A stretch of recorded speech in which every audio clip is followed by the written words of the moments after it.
Pioneer fans? Pioneer Varsity Football is live and on the air.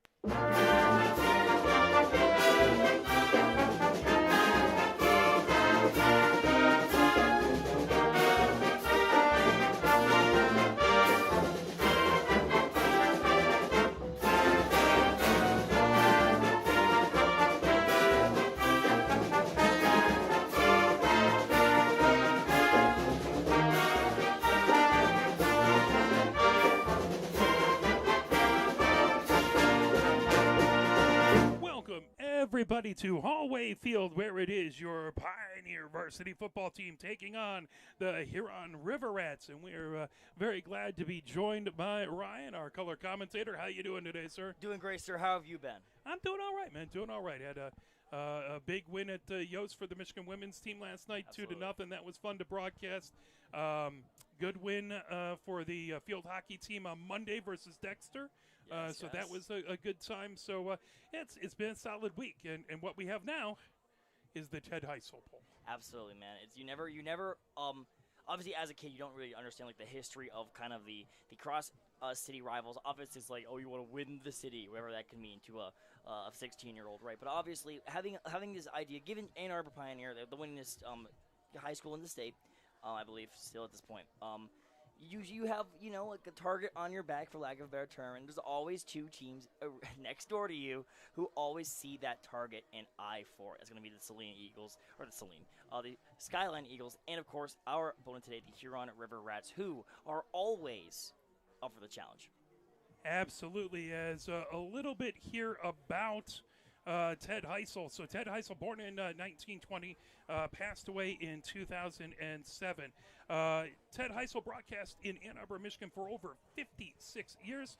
Heisel was a talk show host, news director, and even an Ann Arbor School Board president. He was most famous for the well-known talk show originally airing on weekdays, and then towards the end of his life on Saturdays from 3 to 5 p.m. on 1600.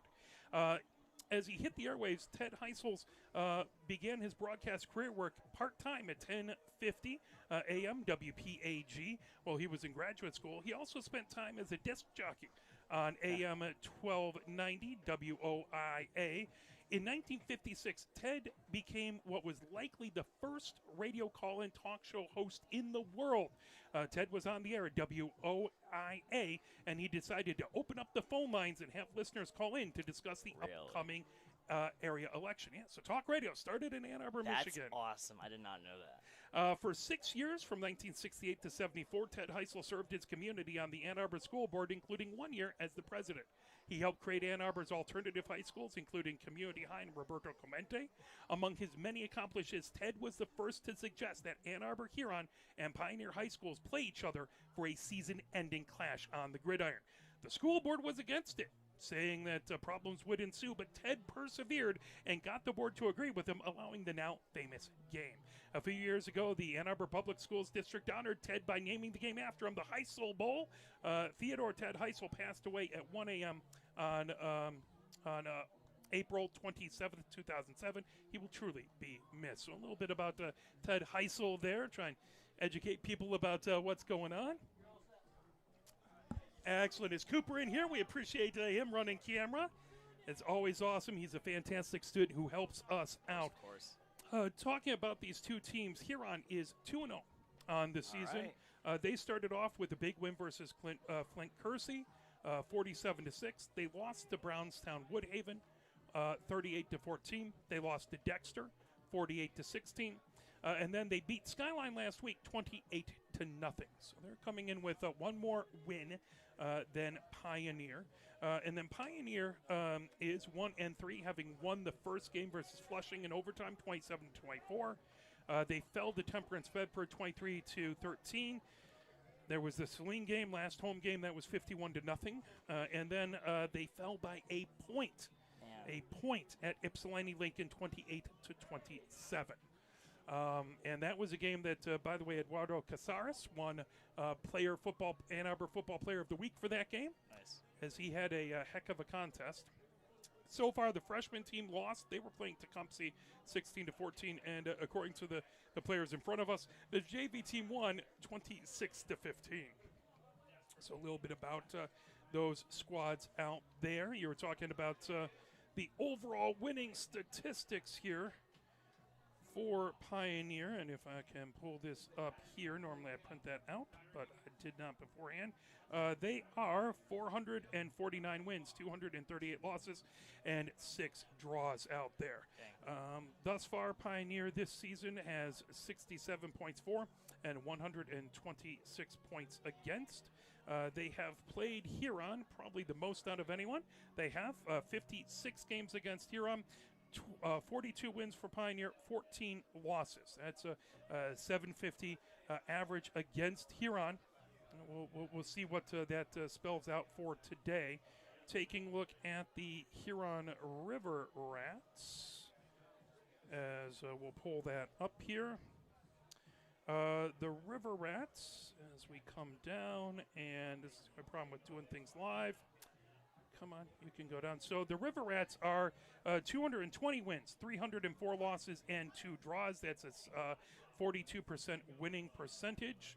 And currently this season, they have 105 points for and 92 points against. All right. So they have more points than against, and Pioneers the other way. Of course, I don't think Huron's played Celine yet, and that makes a big difference. Yeah, I was gonna say, it's like when you have like a 1 to 2 point ratio, you play one of the top dogs in the whole state. It's bound to be a little bit skewed, right? Yes. Some standard deviations away, for lack of a better term. But of course, I mean, it's like there's always like stories to tell. Football is a beautiful sport because it's just there's constant stories being told. Stories that we frankly will never know because they're in the minds of the kids, they're in the actions on the field.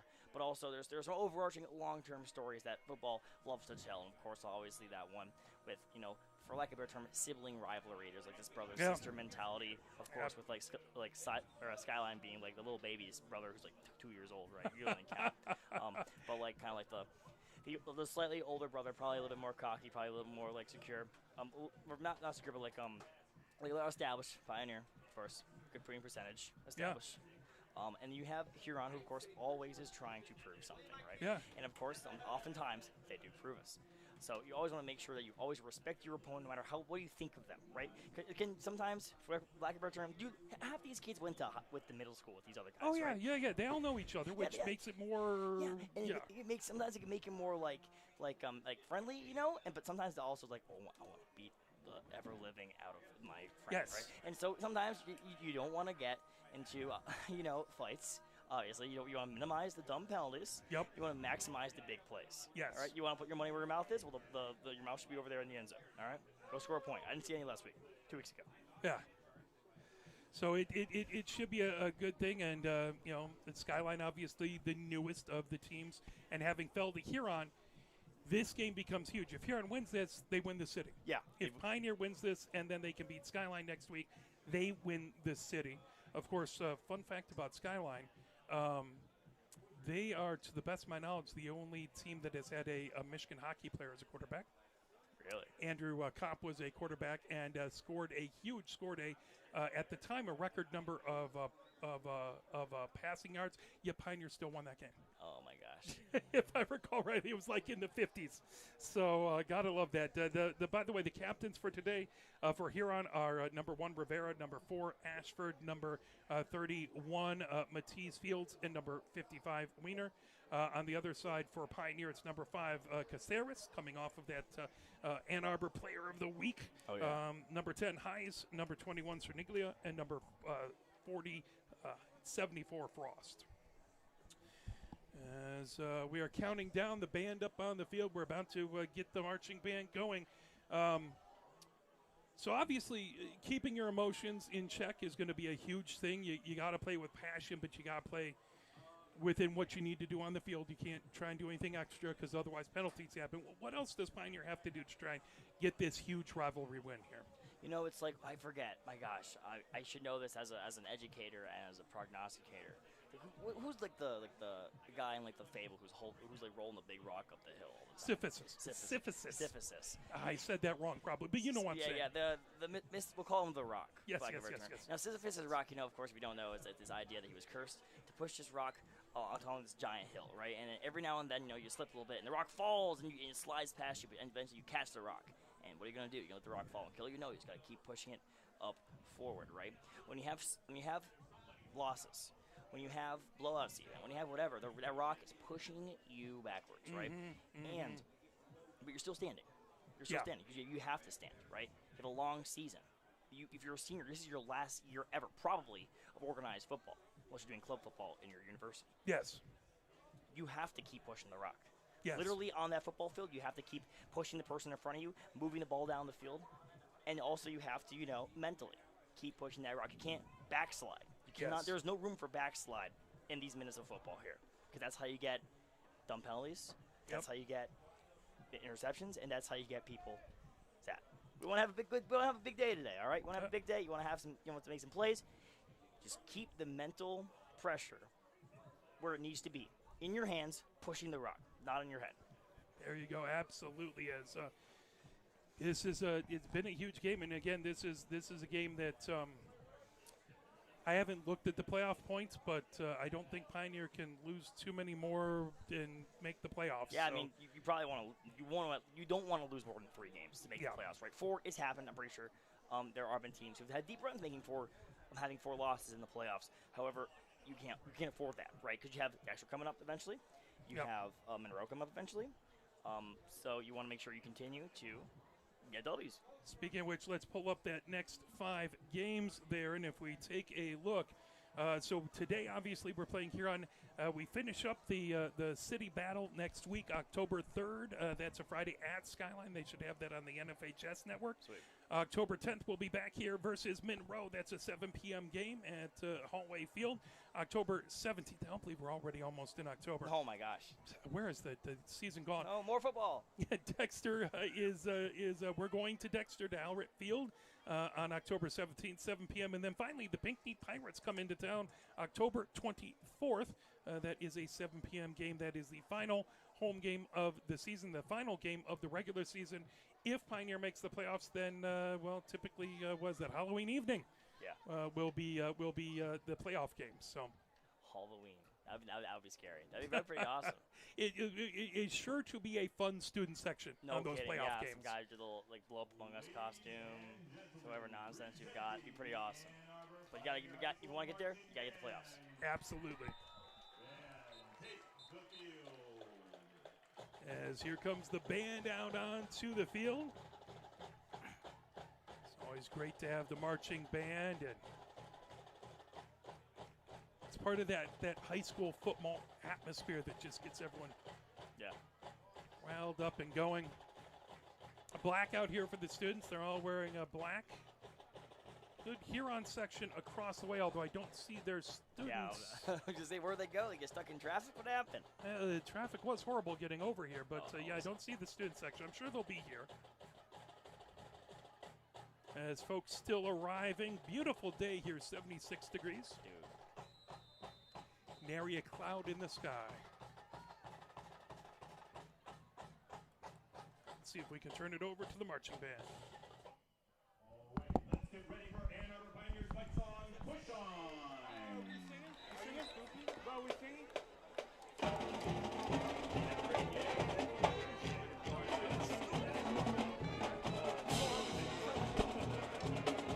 And now, presenting your 25-26 Pioneer Drum Major,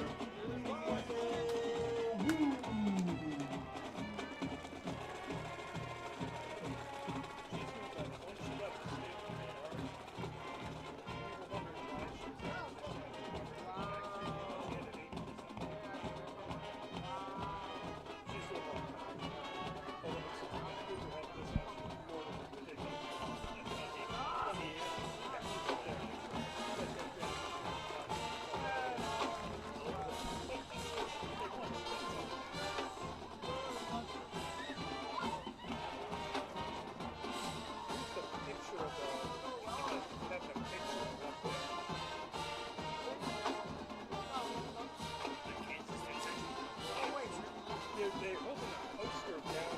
They just had it down there. I can see it. Right there. to honor America, would you please rise, remove your hats, and join Mr. Elliot Hollett and the Pioneer Marching Band in the singing of our national anthem.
The fantastic Pioneer Marching Band out there as they do a fantastic job.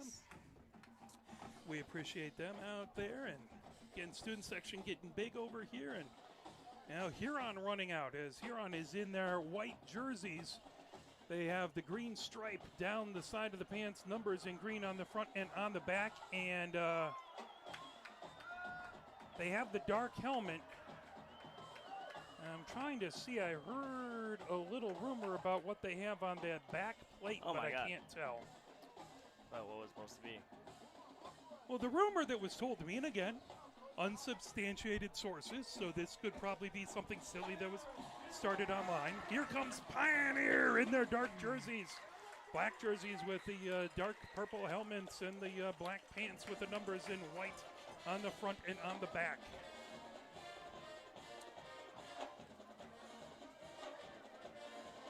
I can't tell.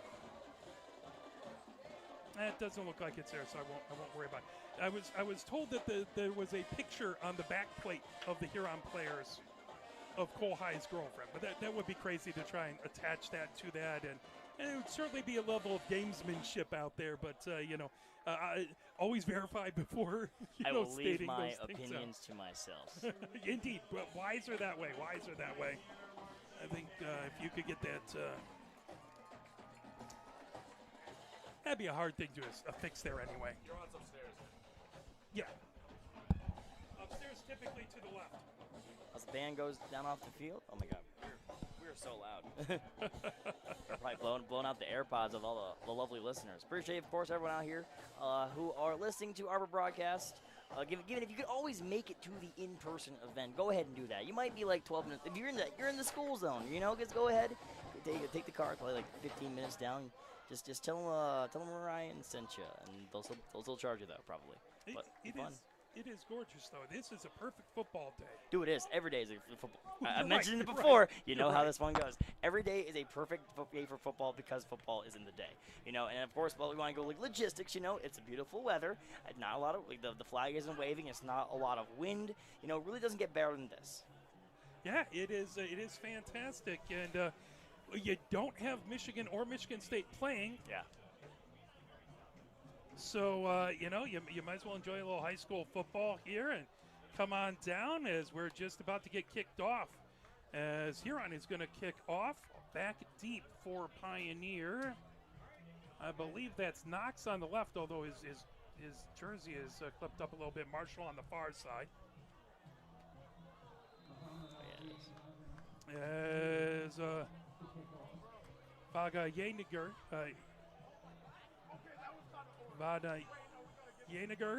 kicks it off as that's a low kick. Marshall picks it up as he's at the 10, at the 15, at the 20, coming to the near side, and he's taken down right at the 20-yard line. So Pioneer will start first and 10 from the 20. Here's the thing. You gotta fly to the football, on defense, right? So if Huron, they're getting out there, the corners probably let them know, hey, set the energy, high energy, get there. So what you want to do, maybe in Pioneer, is to slow it down a little bit with some runs to chip at the yardage, and then when they think you're going to keep running it, that's when you pass. Two receivers to the left, two to the right. Caceres in the backfield with Heis, shotgun formation. Now Rendleman in motion from the left to the right. He goes back to the left. Now Heis gives it off. Caceres crashing up as he'll get out to the 27-yard line. Dude, I love that misdirection there from Rendleman, who was going back, going forth, and then end up just being a run, right? Any miscommunication, any weird nonsense going on, especially up front when these guys have like gaps that they're assigned to go to, that can screw with someone's head. And hey, got a great yardage gain from it. 2nd and 3 for Pioneer as trying to come up to the far side. That's going to be a first down out to the 32-yard line. As it looks like making the tackle out there. I think that was Harris. Good run, good run. That's what you have to do. Keep going, get the first downs, keep going. And as much as you can set the run, that's going to help Heis and open up the passing game. Always. One receiver to the left. Now Rendelman in motion. Fake the handoff. Caceres up the middle. He has room as he's out to the 50, to the 45. Taken down inside the 45. Dude, this is perfect football so far. The blocking up front, immaculate. Every single person, every single double team, exactly where it needs to be. The whole open, clean up. Dude, it's number 70. What an amazing back block there, allowing Caceres to just run straight for like this 20-yard gain. This is what's going to have you win this season. You are pushing the rock up the mountain, Mark. Rivera on the tackle for the River Rats, but it's 1st and 10 from the 44-yard line for Pioneer. As now Callias in motion, picked up. Caceres going up the middle, trying to follow Callias' block. He'll get out to the 40-yard line, down to the 39-yard line. That's a gain of 5 on first down. If you can keep on getting big chunks like that on first down, 7 yards, 5 yards, that's beautiful. Dude, this O-line's playing mad, bro. This O-line is playing like angry, like something bad happened, and they want to send a message up front, right? The ability of this O-line to just get, again, you just said that was like a gut run. You get 5 yards on first down for it. You're eating pretty. You're doing great, or you're sitting pretty rather. You're eating good. As I formation now under center, Heis hands off. Caceres trying the near side. He gets a block. He's out to the 35-yard line. We'll see where they mark it. Looks like he might be about a yard short. 2 yards short, as they'll mark it down at the 36. Well, now they move it to the 37-yard line. Oh, my God.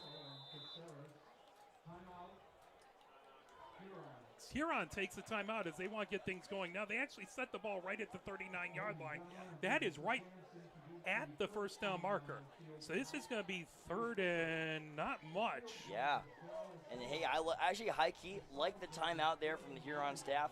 I mean, it kind of sucks that it's the first drive on a 3rd down you call a timeout. But, hey, this simple running schemes, if they're eating you alive, you want to go in and remind the players what you've been coached, right?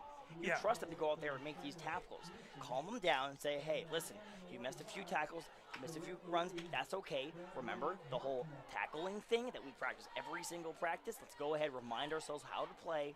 Keep at it. As 9 minutes, 43 seconds left to go. They mark it 1st and 10 for Pioneer at the 34-yard line. It has been all runs thus far.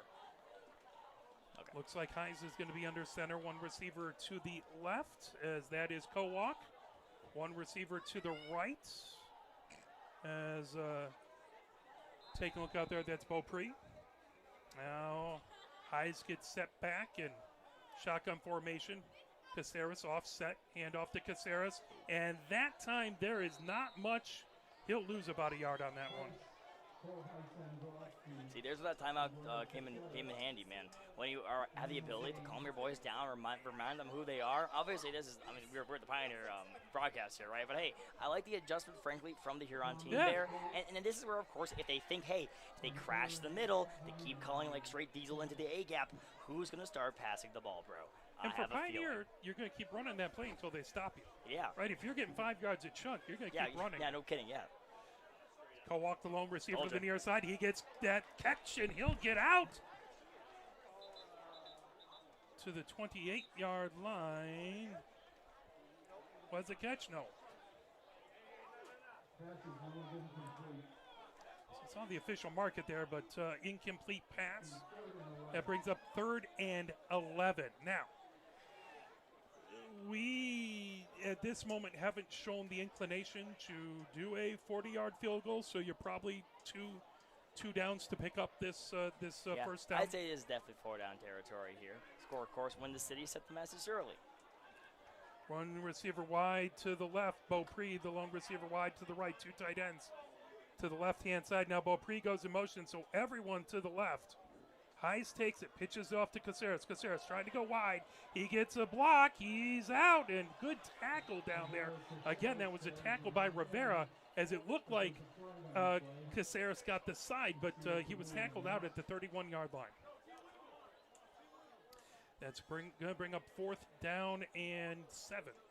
Penalty marker on the field. Saw an awkward alteration when number 3 started blocking, but I wonder if this is on that. But I am not entirely sure. That was in the backfield was the flag. A lot of the times that's holding, and that will be holding on Pioneer. Now, Huron's going to decline that penalty. Interesting. I mean, they I are. might have actually, I might have taken it and just backing them up and had 4th and 21, honestly. I probably would have taken that as well. I mean, you keep it down, right? And so it would have been 3rd down, right? Because holding, Yeah. you keep it down. You would have 2 more, but you'd have a 20-yard. Yeah, I guess obviously like, holding them to 4th down, you want to get them in 4th down. Maybe they didn't think they were going to go for it. I don't know. Hey, we'll see if it pays off, Mark. Trips to the left. Now Callias in motion from left to the right. Now he goes back. High shotgun formation. Hands it up to Casares. Casares trying to go up the middle, and he's going to be about a yard short. There's a fumble. And, well, it was 4th down, so it really doesn't matter if it was a fumble. It was going to be a turnover nonetheless because he didn't get the first down. So. Man, I like the idea here. The gut run has been doing so well for you, but then, man, there's just too much. The jet ends and they have too much pressure on the O-line. They weren't able to get that giant holes that they were getting earlier in the backfield. The 40-yard line, the 30-yard line beforehand, and unfortunately, does result in that turnover on downs. And if you're running on 4th and 7, you're willing to take that turnover on downs. You can't expect. You can hope for a 7-yard run, but you're not expecting it. You're trying to get that offensive line going, wear down the defensive line, and really set some things in motion. Yeah, of course. I mean, Huron they'll have to matriculate the ball down the field a long way if they want to end up getting a score here, right? So hey, it's just long-term football. It's a long game. See how it goes. Willis is alone in the backfield in shotgun formation as there's the handoff coming over to the near side as Kowak is the first to meet him as that was Ashford on the run. And again, good job by Kowak, and Ashford will get about a yard. They'll bring up 2nd and 9 with 8 minutes and 7 seconds left to go here in the first. Yeah, I love how Bellers has his kids right now. You know, man, calling-based defense, or just rallying them to the football, 11 hands to the football. That is how you end up winning, especially when you have like someone who seems to be very shifty, like the running back was the receiver was, I guess, there. When you have and they showed empty set first play. Yeah, they're running air raid, dude. Yeah. You know how this one's going to go. They're going to be slinging the football. As, again, out wide, trips to the near side and then moving in motion is Ashford. Quick throw, out, and it's batted away by Beaupre. Beaupre, he got his hands on it. I'm not going to say that was almost an interception, but he did get his hands on it. What an amazing play from Beaupre, man. Will had an amazing shot there, of course, for an interception, but hey, what's one better? Boom, get that out of my face, put it on the ground, next play up. And he did it without grabbing the receiver around the backside with that left hand, because that is, they'll call it every time. It is so easy to have that happen. We see it with the Lions at times. Of course you do, man. 7:30 left to go, 3rd and 9 from the 26-yard line for Huron. Willis now has the back in the backfield, trying to see, is that Ashford? I believe it is. Nope, Ashford is in motion. Willis rolling to his right. Willis looking downfield. Willis stops. Willis throws as he's chucking it all the way down, and that tipped away again. Beaupre with very good coverage out there as that pass was going out to Rivera. And Rivera already made some really good defensive plays. But no kidding. Boy, he almost high-pointed that ball. It was perfect coverage, but Rivera almost got it. Yeah, that would improve. You see why he's one of the captains on this here on River Rat squad, man. Absolutely. That was a lot closer than I thought it would be. Dude, I'm having so much fun, by the way. This is how, listen, every now and then you got football. This is clearly a battle of style differences. A team that wants to run it down your throat and a team that wants to throw it above your throat. All right? And if you take a look, if you're in that big stadium over to our left, it's green and white versus maize and blue, or scarlet and gray versus maize and blue. Here, it is the Huron colors versus the Pioneer colors, and that is just as engaging seeing that on the field. Absolutely, man. Huron green versus the Pioneer purple. Only happens one time a year, man. It's awesome. So the Ted Heisel Bowl, dude. Yeah, gotta love it. That's out to the 49-yard line. Pioneer will have fantastic field position. That punt went out of bounds. 1st and 10 from the 49-yard line. 7:15 left to go here in the first. Pioneers offense back out onto the field. They were able to run it. They had one pass that was complete, but it was called back due to a penalty. I really want to see. I want to see them reestablish the run, reestablish that tempo that they set. That was really working out. They get that, we'll get in the end zone. As back in shotgun formation, handoff to Caceres. Caceres running up the middle as he will get about 5 yards as he's going to get down to the 46-yard line of Huron. That's going to bring up 2nd and 5. And again, if you can pick up 5 a clip in the first down, Yeah, man. boy, that makes your life so much easier. Yeah, dude, it's a lot easier to, if you have, you have 4 downs to get 10 yards. If you get 5 yards guaranteed per carry, you will never have a 4th down, and you'll never have to punt, and you'll never have to pay for anything ever again, and you'll be the world's greatest football player, right? So let's keep it going. Trips tight to the line of scrimmage on the near side. Hand off. Casares trying the near side. Finds a little seam. He's taken down as he'll get about 2 yards. As Rivera was there, as well as, I believe, also was Mike over there. That's going to bring up 3rd and 4. Now we saw a little bit of a shoving match after the play there, man. Hey, don't let the ball fall out of your hands. 3rd and 3, forgive me. Keep your eye on the prize. So you got to keep your emotions in check here. Again, they keep trips to the near side. Brendelman comes tight to the line of scrimmage, fakes the handoff, Heis back. Pressure coming as big-time pressure in the backfield. Heis trying to get the corner. When he goes out of bounds, that will bring up 4th and 3, 4th and 2. As he was trying to get that first down, but then a secondary player for Huron, I didn't see who, really forced him out. Matisse Field, one of the captains, was in that backfield, flushing Heis to the far side. Pretty good coverage there back as well. We didn't really have anyone out in the deep zone to go ahead and throw that ball to. So take the yardage, and then we move on here. Looks like we're still now under center. Looks like Pioneer's going to go for a 4th and 3. That is going to be either a false start for us or offsides. Looks like offsides is what they're asking. Yep. That'll be a free first down. Yeah, probably wasn't the play there, man. The offensive coordinator probably just said, hey, don't make some funny noises there, try and get him to go offsides. So, you're like, ready. The Huron edge player touched the Pioneer player and was doing his best to plead his case. But I like that first here. and 10 from the 39-yard line for Pioneer. It's their second nice drive into Huron field position. One receiver to the left. That's Kowak. He's in motion, and blown dead. Again, offsides on Huron is the initial signal. Well, there you go. We'll see what it is, but that's what the lineman on the near side was initially signaling. Guaranteed Yeah, offsides on Huron. So again, 5 more yards. Pioneer 1st and 5. That's going to be from the 29-yard line, right? Yeah, hey, when you're getting 5 yards to play, man. Or excuse me, no, they already said it at the on the scoreboard. It's going to be 1st and 5 from the 34-yard line. Gotta love 1st and 5. I love 1st and 5, dude. One receiver wide to the left. Beaupre wide to the right on the near side. Handoff from the I formation. Casares has the first down and more as he'll get out to the 25-yard line, down to the 24-yard line. They had Newman back there, like in the fullback, like in a 3-point stance. So Yeah. when you have 1st and 5, the playbook shrinks a little bit because you want to come these really like skinny like gut runs, and that was really cool, man. The offensive line, the front 5, the front 3 especially. I see you. You're playing really good right now.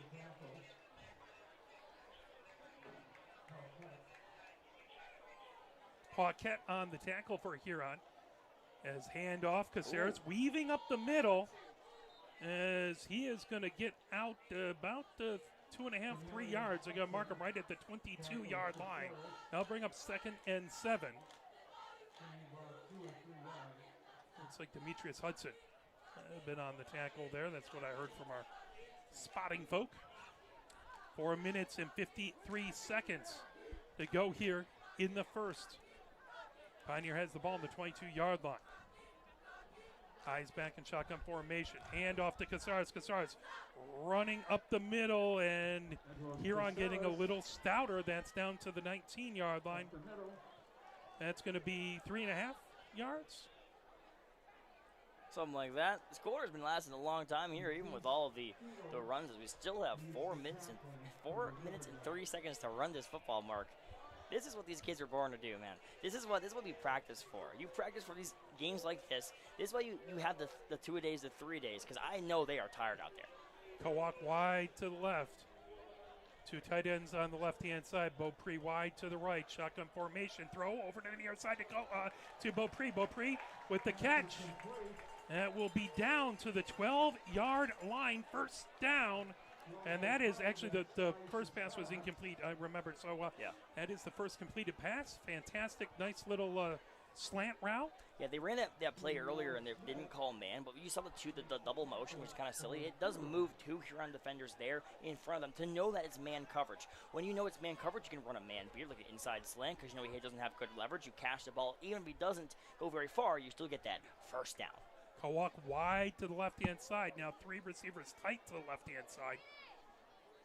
Eyes under center, hands it off. Casares trying to come up and gets to the back to the original line of scrimmage. So it'll be 2nd and 10. Now you hope as much as you continue to run the ball, what you hope is you're going to make this defensive line tired. Yeah. And really what you're looking for is in the fourth quarter them to be just exhausted. Yeah, when you run that ball again afterwards, right? It's the run sandwich. You run it first, you pass it, then you run it again. One receiver to left, three to the right, tight to the line of scrimmage. And Caceres to Heis right. Heis pitches to Caceres coming up the near side, gets a good block. He's pounding forward. He's inside the 10.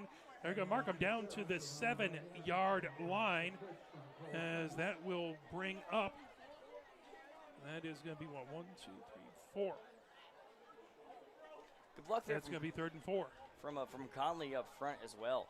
Go a little pull or a little scoop block as well to make sure that you didn't get leverage onto that when you have like a more of an outside play. You always want to make sure you kind of have an awkward angle on your defensive linemen, who of course are always very, very big. So sometimes that's going to be very challenging. So good job from that young man. As Rendelman looks like he's in the backfield. Now he splits out to the left-hand side. Two receivers to the left, one to the right. As showing pressure from the right-hand side. Heis rolling to the left. Throws it. And it is intercepted. As one receiver had it, then one DB had it, bobbled it, and I believe that was Rivera who caught it, as he's the one running all the way down. Yeah, I don't know if he was open at all, dude. It kind of looks like it is. I think you got to realize these safeties are like 6'1". So Rendelman trying to cut over, and no, he was trying to go for the back pylon. Yeah. And that one ended up an interception. Yeah, he wanted Kowak.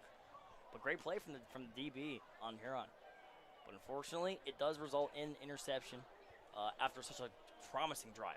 Just if he could have gotten just a little bit more height on it, but it was there. There's easy universe. to see. There's universe where it happens. It's not like he did it with no reason. The skill is there. Yeah, absolutely. So that's going to be 1st and 10 for Huron at the 20. Their defense comes up with a huge interception, stymieing another long Pioneer drive. Pioneer was able to stop Huron on a short drive, their first offensive drive. They have Willis under center, Procep behind him as he has three backs in the backfield. Willis rolling to his right. Willis stops there, trying to avoid pressure, and he avoids another tackle, but he can't avoid the third wave as he is taken down at the 19-yard line.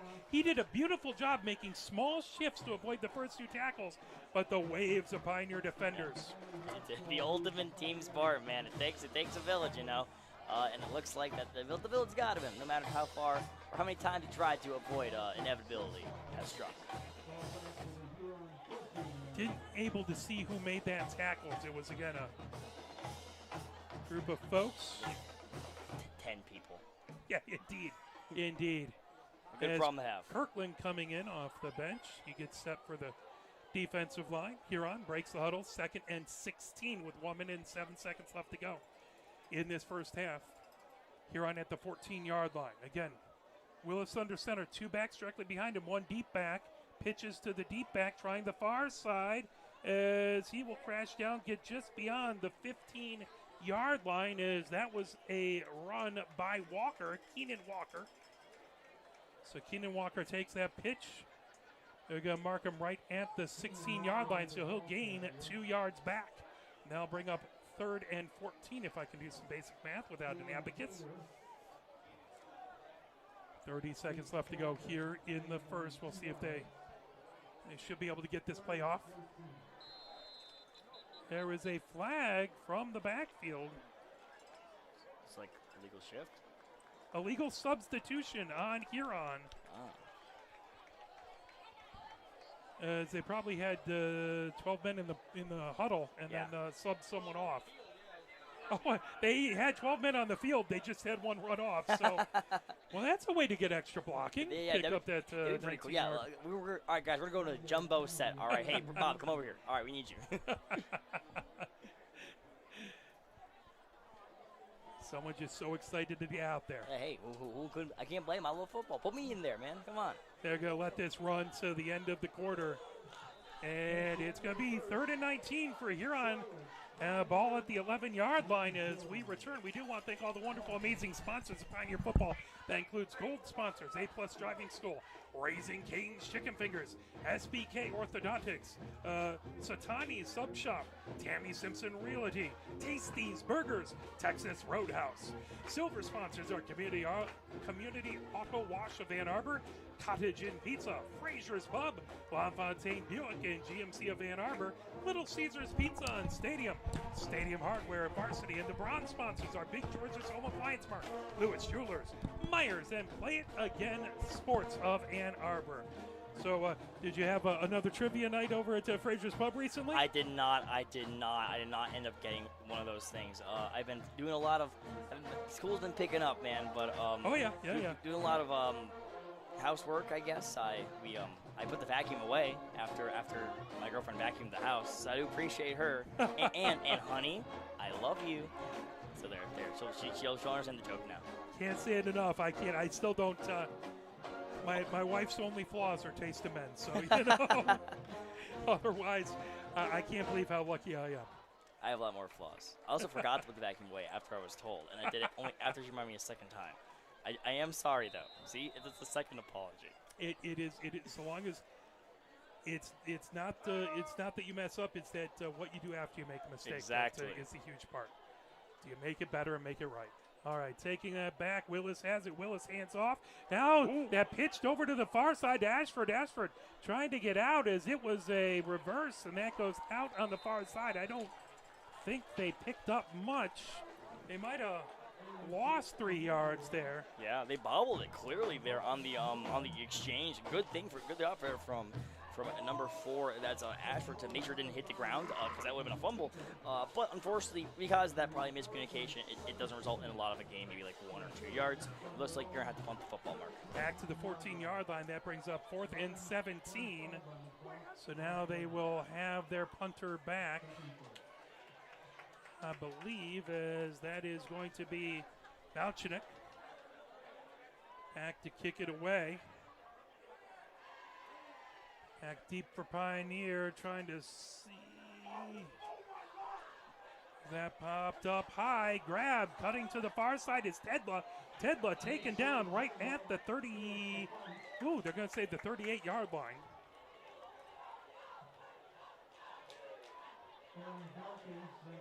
So Pioneer has great field position. As not a bad punt for high school, but Pioneer starts inside the 40-yard line. So it's going to be 1st and 10 from the 38-yard line for Pioneer. So this is their 3rd drive that has been on the Huron side. Pioneer really could use the cash in on this one. Yeah, it's points time. It definitely is. If you don't get it here, it's going to be a little bit sparing some insane occurrence occurring. This is definitely the drive where you're going to put some points on the board, dude. Shotgun formation. Hand off. Casares coming up ahead, and he does not get much. He'll get about 2 yards down to the 36-yard line.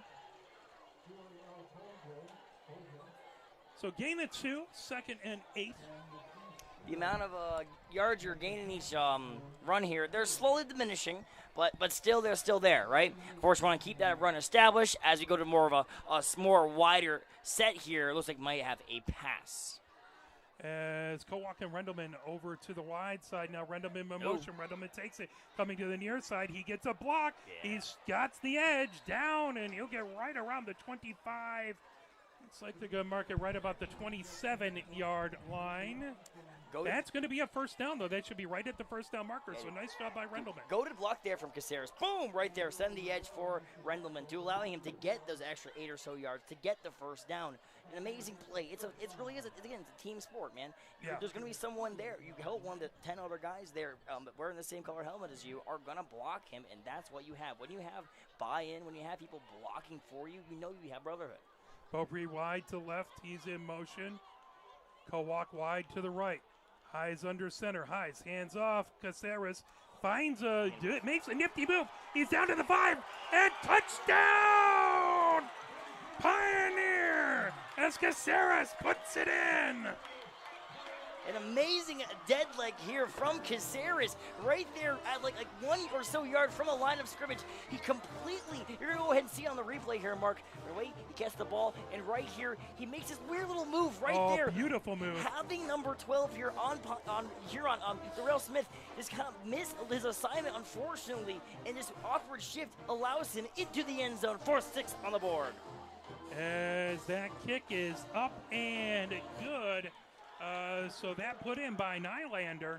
So it's 7-0 Pioneer on a beautiful long run by Caceres. And again, that little side shuffle there really broke him free. Yeah, man, you have to be shifty. You have to be nimble there on the football field, man. You can't be. I mean, obviously, you want to have like strength, you want to have courage, you want to be there and run through. I'll run through a wall for my coach. I'll run through a wall for my coach's coach or whatever, right? But of course, you have to remember that football. It's a methodical game. You know, you have to. You got to be shifty. You got to pick your spots. It's a game about deception, and you know, I'm happy I saw points, man. Let's go. Yes. Yeah, it was just as though we asked for it. Yeah, Got us on that drive, and they did, and that was huge. Yeah, especially you're going to set it.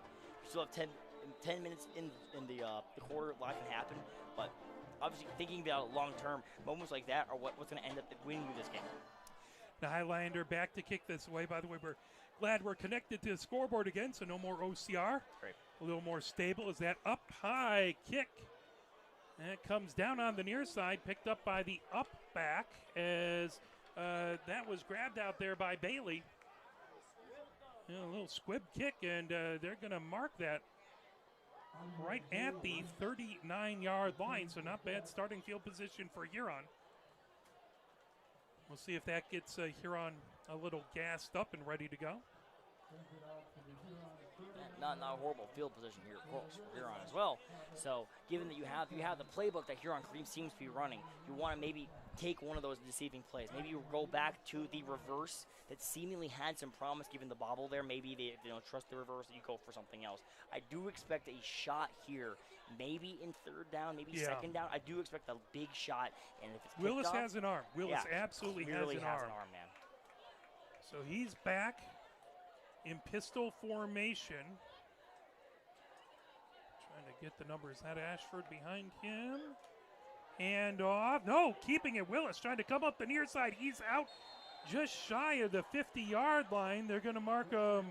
Oh, no, they're going to mark him at the 50-yard line. So that's going to be first down for Willis as fake to Barents in the backfield, and Willis takes it himself. That was a beautiful read option. It was basically the last moment before there's an automatic fumble there for him to pull that football out, and he got a first down from it, man. That was a really, really good play. Calling his number, making it work.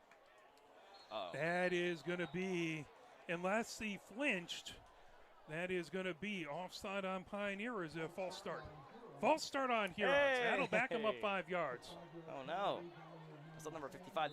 He did such a good sell job on there. Maybe he sold the ref that it was a false start. My God. Well, we'll take it there as it's going to be first and 15 from the 45-yard line. 9 minutes, 27 seconds and counting here under the lights. 7-0 Pioneer scored on their last possession. Willis puts a man in motion, takes it, and fakes the handoff, pitches it over to the far side, taken down right at the 45-yard line as that was a run by Simpson Blatch. Again, trying the trickery as really making it difficult on the Pioneer defense. The fakes, the triple fakes, and good job staying home as that was a tackle by Henley back there. 2nd and 15 out here. 8:47 and counting. 4-man front for Pioneer. Linebackers back about 5 yards now. Willis back in the backfield, 2 backs to his right. Willis takes it. Napier trying to get back here. He's blocked away. There's a big throw. That's a catch right at the 31-yard line, as that was a pass over to Simpson Blatch.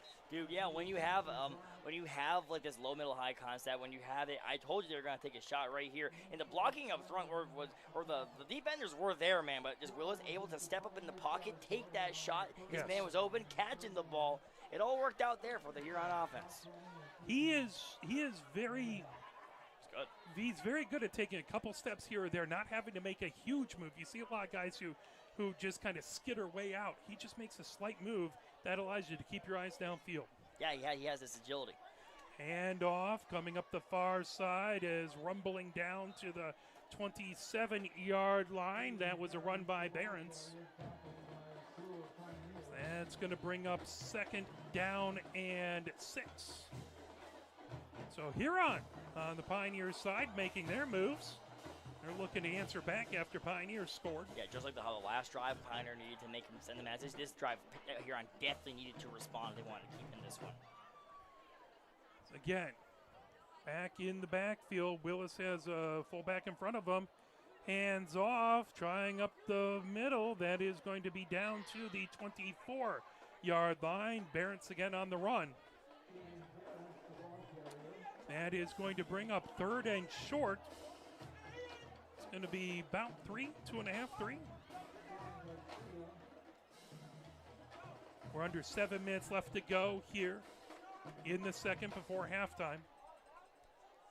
Now pistol formation for Willis.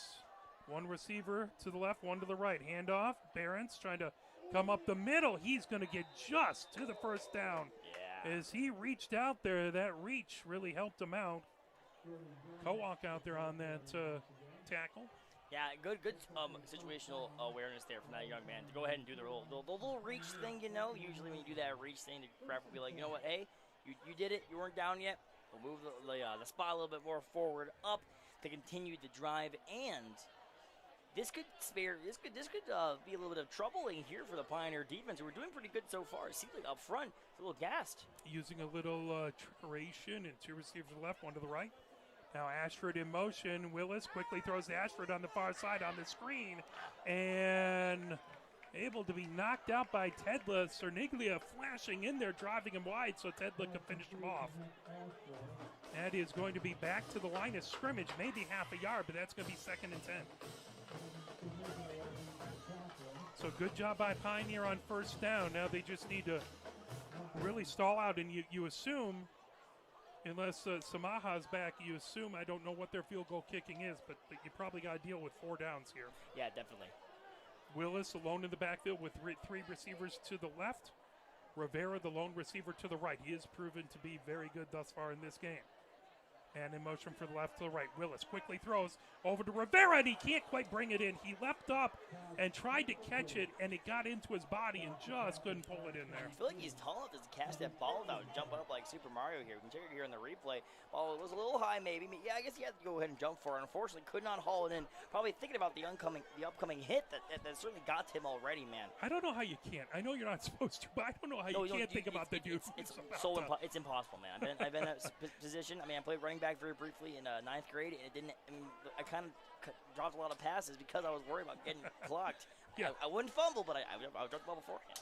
Pistol formation for Willis. 1 tight to the line of scrimmage to the left. In motion, coming back was Simpson Blatch, who had a big run for a 1st down and a big catch for a 1st down. Huron calls their 2nd timeout. Again, first half timeouts aren't really all that important. You can take them when you need them. Yeah. You can't take them over into the second half, so might as well use them when you need to. As Huron really wants to get on 3rd and 10, they want to get this 1st down. They want to keep things going. Yep, headed straight. Coach Beller is going to be able to go get his defense situated here, call the right play against what Huron wants to do. Huron's offense is very fun. I can imagine being on that football team and in practice just having such a great time out there with these long plays, seeing your quarterback, if you feel like a really long ball, it's against the scout team defense, a little shimmy around as a quarterback, long 30-yard pass to your 6'1" receiver. Dude, I would be like a little kid, be like, man, I love Huron. This is what why football is so cool, because you have these moments and these interesting characters who are all going around. No matter how many times you win, it's just something's always happening. Simpson Flatch is way off the line of scrimmage. He's in the slot to the right. Oh my gosh. Pistol formation. You almost wonder if he's going to go in motion, and here he comes in motion. As Willis takes it, he fakes it. He's running up the middle himself, and he's going to get taken down right at the 18-yard line. That's going to bring up 4th and 6, I believe. We'll see how good I am about that, but we assume that they're going to keep the offense out here. It does indeed look like the offense is going to stay out here. So Pioneers defense, they have an opportunity to get Huron's offense off the field. Oh, yeah. This is a huge play in this early portion of the game. Here it is. Shotgun Showtime. formation, as that's Barents to his right in shotgun formation. 2 receivers to the left, 1 wide to the right. That's Rivera. Tight end, tight line scrimmage on the left-hand side. They're looking to the sideline to get the play, as the play clock's got to be running down here. There we go, as that's picked up. Willis throws over to the near side, as trying to get it and not able to haul it in was Rivera.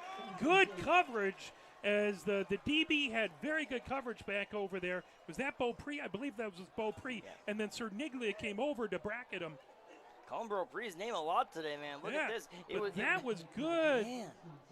He managed to keep. Now, you would have loved if he looked back just to make sure they didn't call him for pass interference. But Yeah. he was right there. He didn't make contact from what I could see. They didn't throw a flag, which is the important part. Yeah, exactly, man. If there's no one telling you it's illegal, it was a legal play, man. And it looked like there. I mean, obviously you do want to have him like play the ball, because I was a little bit worried about like making a little push off or play the man versus the receiver before him when it got there. But hey, ref was right there, had a better view of it than us, and I think it was a good call. So now Pioneers offense back out onto the field.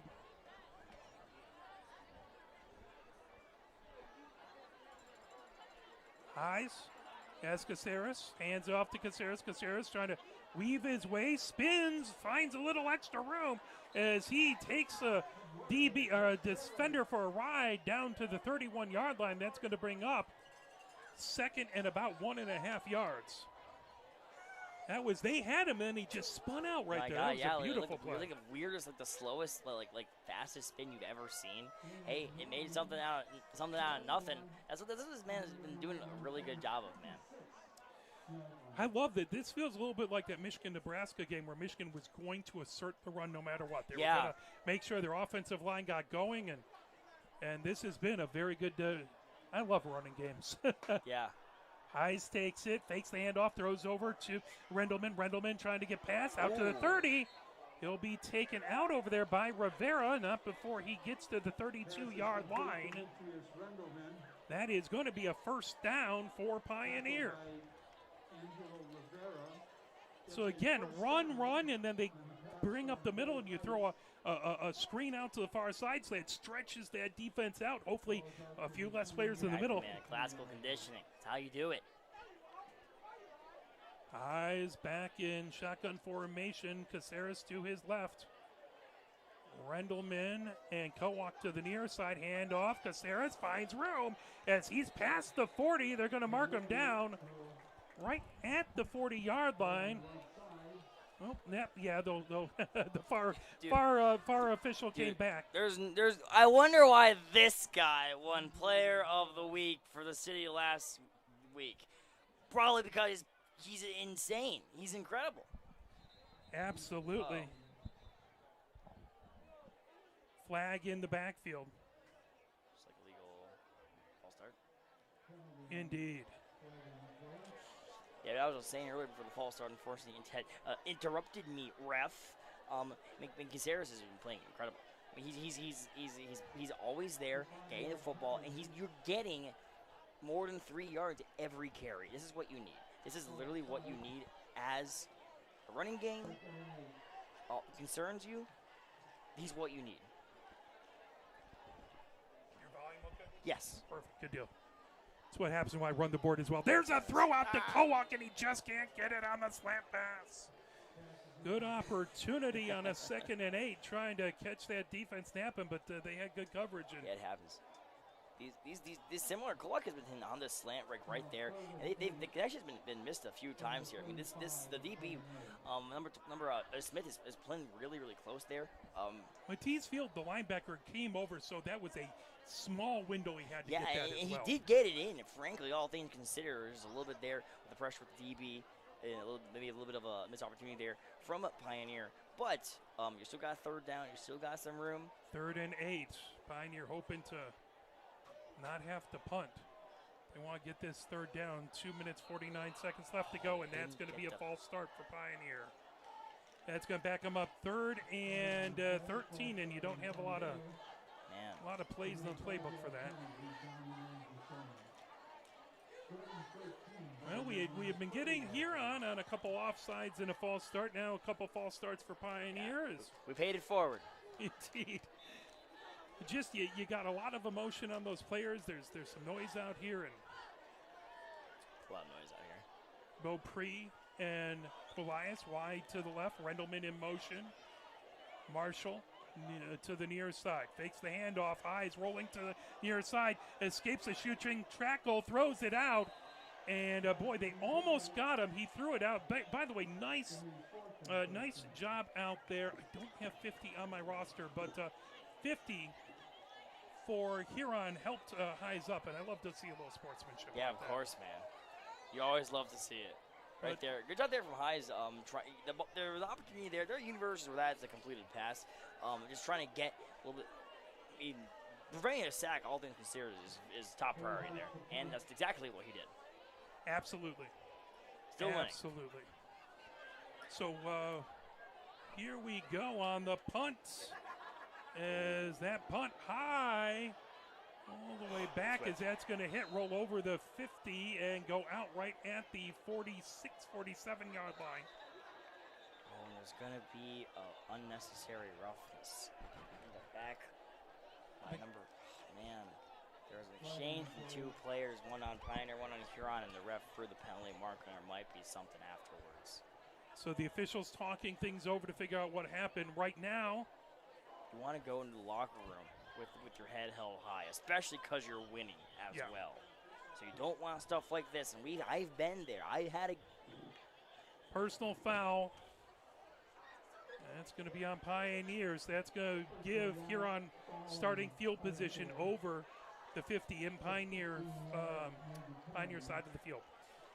If you want to run the bit that like they're trash and we got to be we're the more established school, where you can't like the whole idea of play down to their level sort of deal, right? I think it's it's overdone, frankly, where you just kind of just call every other team dumb or something. But you want to make sure that you got to establish calmness on that field. Huron has it from the 38-yard line.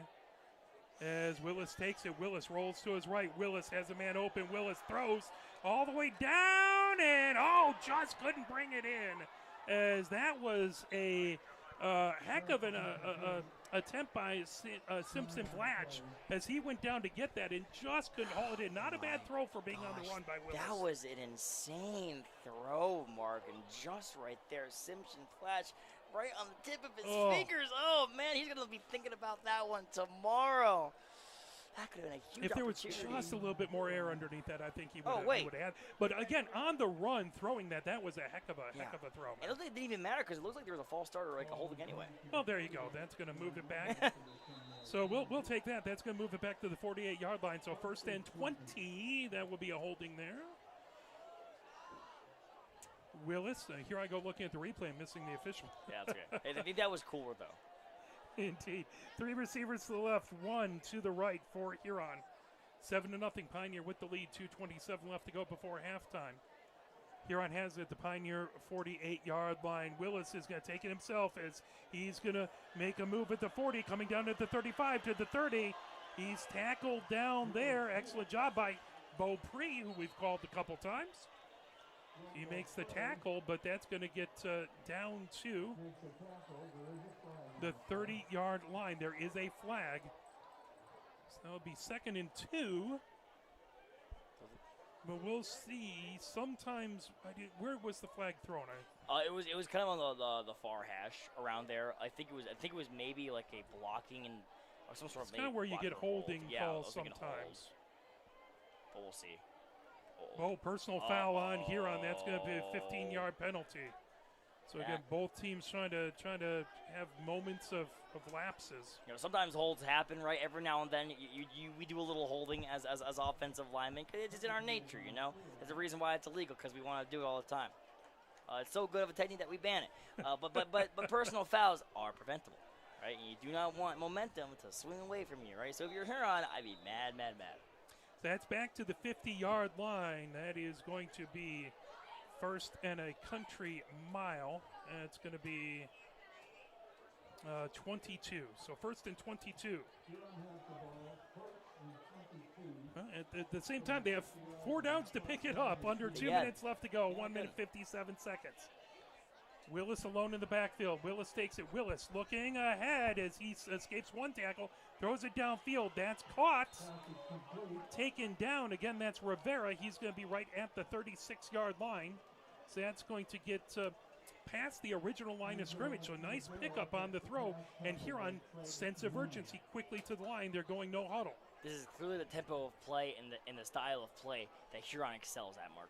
Willis rolling to the right-hand side. Willis looking downfield. Willis throwing it downfield. That one just a little high. No. As Rivera, he's tall, but not quite that tall. Just out of his fingertips. Bounces in front of the other receiver.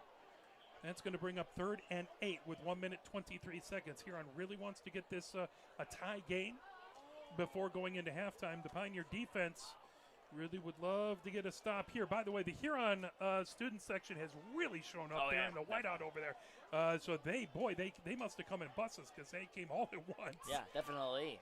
As a Pioneer defense will also be getting a benefit from a hold. And again, they're backed up. They're the ref called hold as we're looking at the Pioneer or the student section, which clearly is very large here at this point. No kidding. There wasn't much there right at the beginning of the game. When it was kickoff, there was like literally nobody there. It was so funny. They snuck in. So our director says caught in traffic. He came over from that neck of the woods. Shotgun formation. Here comes Willis. Pressure coming. Throws it over to the far side. And I think he was trying to get it over as a screen pass over to Keenan Walker. And that was just out of his reach. Probably good because the defenders were bearing down on him. Yeah, no kidding. Yeah, and of course screens are kind of weird because you always have like somebody who has to go ahead and block, who has to go out and screen for your running back, but that means they're not blocking the giant man in front of them. And so you always have to worry about like, well, am I going to be able to throw the screen or am I about to die? Man, so 3rd and 18. Yeah. Out there from the 46-yard line. 1 minute, 18 seconds left to go before halftime. Huron doesn't have to get all of it. They can go for it on 4th down as they put 3 receivers over to the far side, including Rivera Poole. 1 receiver over to the near side. Shotgun formation. Man coverage. As now coming ahead with it, Willis running on his own. He avoids 1 tackle. He'll have the 1st down and more as he'll go down to the 20. That ball was out. And picked up. And Pioneer has it as that is a turnover.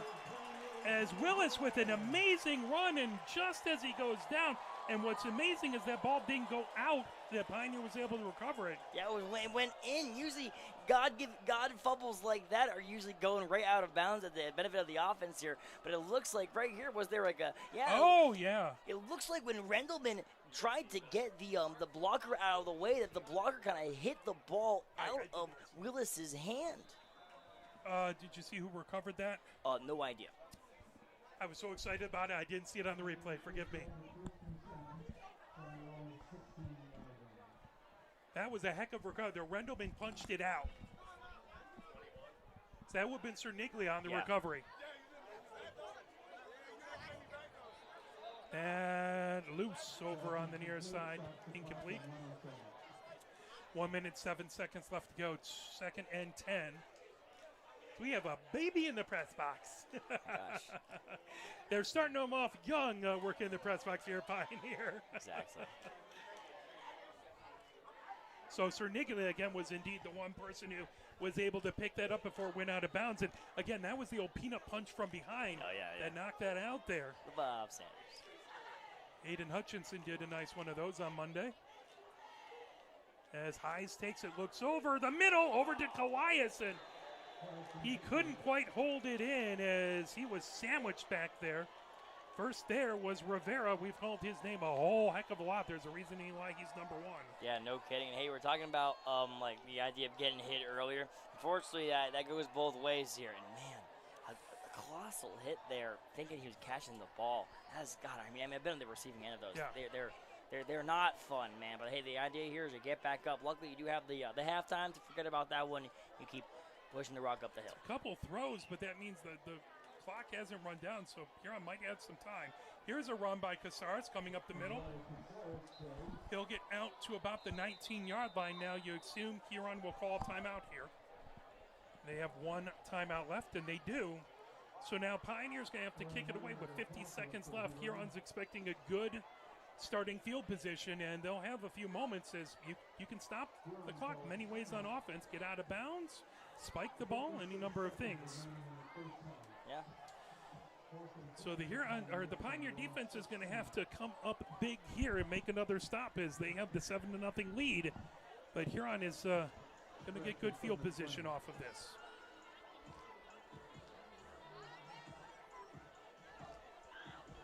Is Heis back deep. Could be a fake punt. Could be. That would be kind of dumb. That would be gutsy. That would be Dan Campbell gutsy, I tell you what. Gutsy. As that's a good kick all the way back onto the Huron side of the field and tackled immediately by Cerniglia. So he got the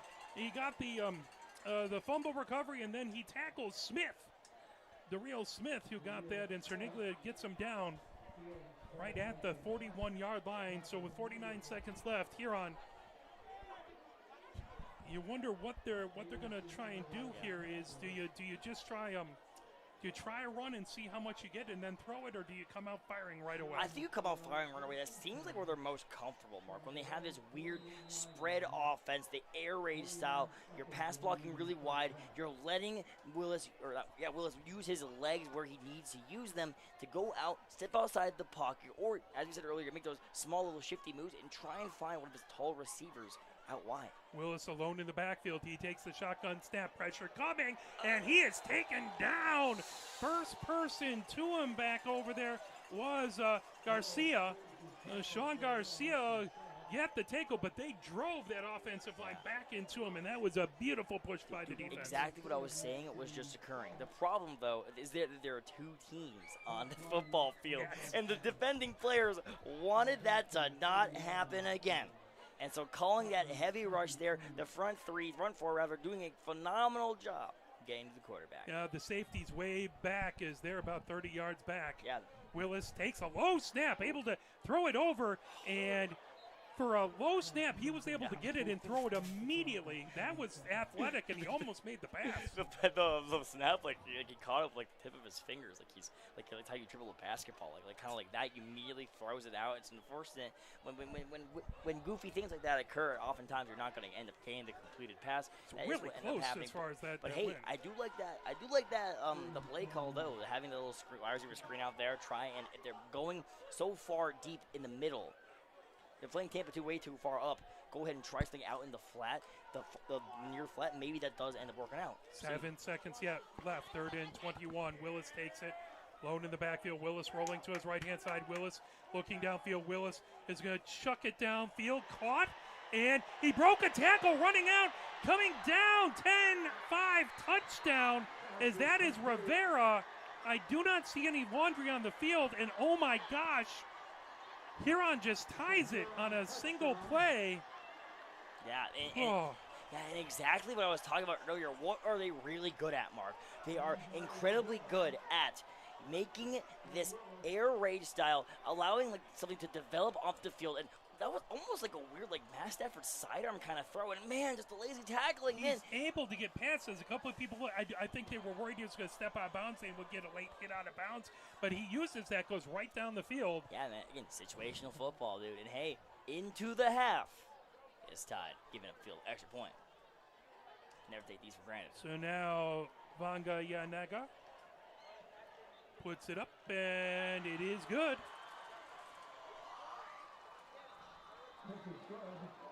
So Muhammad Ali puts that through the uprights, and it is 7-7. And, as much as it's a low-scoring first half, it was a very exciting first half. You had a lot of back and forth movement, good offense, just the defenses, a lot of bend, don't break. Yeah, they were footballing, all right? There was don't get it twisted. See, the real ones know. Don't just look at the box score for this. There's a story clearly being told, right? You're seeing some blips in the armor, or some chinks in the armor. You make some rough mistakes. You go ahead. You build these up, right? It's what's that? The perfect way to tell a story. To have this rising action. It's getting more and more intense.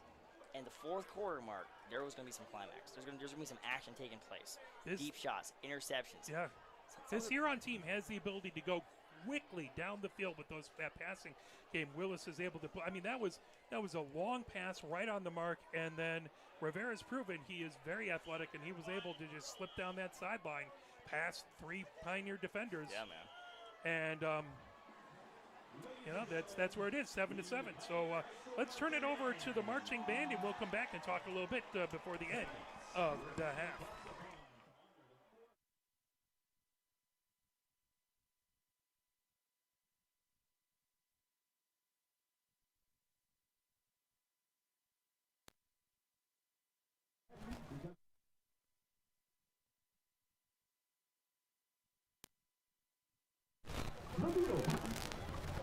We open with a splash of color and sound from 19...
Next on our set list, we roll back 6 years ago to 1965 with this Beatles single that jumps right out of your quick speakers.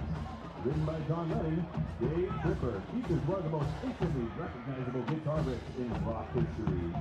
From the very first note, you know exactly what's coming. Leads as a double A-side. It breaks up the charts in both the United States and the United Kingdom, showing off the Beatles' knack for mixing clever lyrics with music you just couldn't get out of your head. The secret sauce that made this tune a hit comes from its blend of classic British rock with the groove of American soul, as well as that Motown sound coming out of Detroit, Michigan. And now, let's invite drum major Michael Wu to the podium. And let the Pioneer Marching Band take you on a trip with Day Tripper.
And finally, we end tonight with the beginning of Beatlemania. After the Beatles made their way off the plane, fans scrambled wherever the band went. From concert halls, television studios, and radio stations to restaurants and hotels, the band hit screaming so loudly that the Beatles could barely hear themselves. To capture the British invasion of America, the band starred in their very first feature film, A Hard Day's Night. The title track opens with one of the most famous chords in all recorded music, and the song perfectly captures the humor, energy, and chaos of the Beatles' mock-up years. When the movie and song were released, both shot straight up the charts to #1, proving that Beatlemania wasn't just a fad, it was a cultural phenomenon. Tonight, the Pioneer Marching Band closes our set with a tribute to the Beatles with A Hard Day's Night.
All right, y'all, let's give it up for the Pioneer Marching Band. The Pioneer Marching Band would like to thank the parents and supporters of the Pioneer Band Association for their support of tonight's halftime show. Thank you for listening.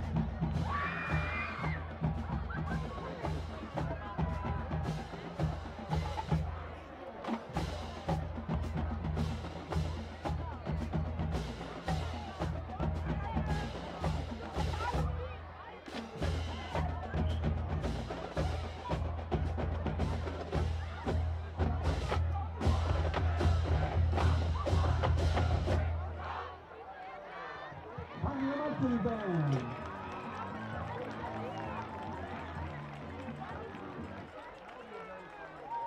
Ladies and gentlemen, we want to take this opportunity to recognize your wonderful businesses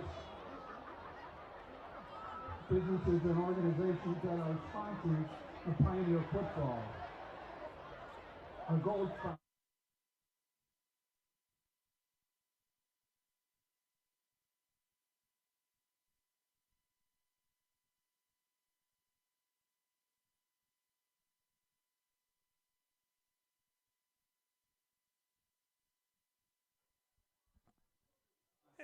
As we are back here at halftime, and let me do what John is doing is really quickly read the sponsors, then we'll throw things over to Ryan here. So gold sponsors are A-Plus Driving School, Raising Cane's Chicken Fingers, SBK Orthodontics, Sotini Sub Shop, Tammy Simpson Realty, Tasty's Burgers, and Texas Roadhouse. Silver sponsors include Community Auto Wash of Ann Arbor, Cottage Inn Pizza, Fraser's Pub, LaFontaine Buick and GMC of Ann Arbor, Little Caesars Pizza and Stadium, Stadium Hardware, and Varsity Ford. Bronze sponsors include Big George's Home Appliance Mart, Lewis Jewelers, Myers, and Play It Again Sports of Ann Arbor. So 7-7 here. The big play, Huron, last play to be able to tie it at the end of that second half. What does Pioneer have to do to try and take over in this third quarter and really try and win this game? Well, you got to establish that run, Mark. You got to establish that run. We saw what they needed to do. We saw it like in the first 5, 6, 7 minutes. You establish that run. You get Casares rolling. You get him moving that football down the field, and you're fine. You're fine, right? Keep it simple. Yes. Keep it very simple. Go ahead. As long as you, of course, obviously change the blocking schemes up front, change the run schemes. Maybe you want to see some more kick-out blocks. You want to see maybe a little bit get the tackles in motion. Maybe you want to pull some people more to the outside to make sure if you're going to start loading on the outside. Because if you keep blocking up front, they might send people more to the sides to try and do outside contain, right? Yes. And then eventually you go ahead. Once you get some comfortable lead here, then now Huron has to really, really, really stress that pass.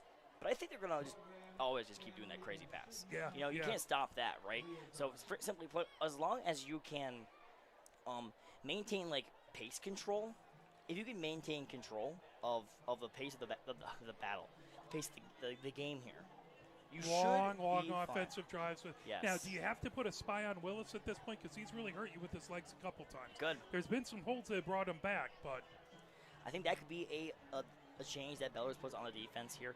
I think keeping Willis, who's man, dude. He's got an arm. He's got so some cool. legs. Guy's a gamer. I bet he is so popular at that school. Oh my God! Look at you. He's so good. I didn't sign any autographs in high school. Things I've never experienced. Yeah, no kidding. Yeah, one day, bro. We'll have oh my God, I loved you in Dexter versus Ann Arbor Pioneer 2024. Yeah, we gotta recognize something. But hey, man, it's really cool how we're talking about this kid as if he's a superhero, but he's just a kid, man. And it's football is just this incredible thing because you can go ahead and you can be between the hash marks, bro. You can become a superhero, right? Yeah. So maybe we need to have some heroic moments on our side here. We keep talking about the heroics of the Ann Arbor Huron team. Let's see some magic happen for the boys in purple. Casares has been fantastic. The blocking has been great. Heis has made good throws when he's needed to. And it's nothing against Heis, but if you can dominate the line of scrimmage on offense, and if you can keep running, you can control the clock, you can keep this potent here on offense on the sideline, and you can have these long drives where you're pinning them back deep even if you're not scoring. Yeah, then you can go ahead. Take some shots of your own. Yeah, you can throw and run the ball for a reason, man. Let the quarterback, let the O-line establish the run. When they send more people up, when they're blitzing maybe 6, 5 people, when you can catch them in, man, I do love the double. I'm turning face of the double.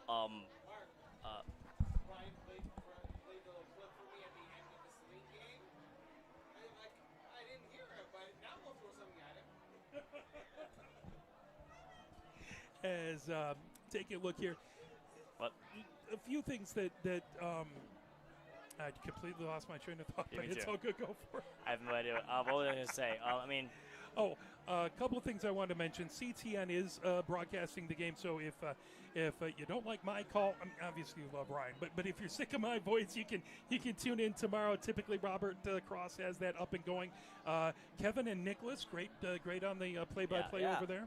So we always appreciate them coming to games when they can. We try and do what we can to make it out there, but I'm sure Huron people prefer to watch a neutral broadcast. We try and give credit where credit's due. But, exactly, yeah.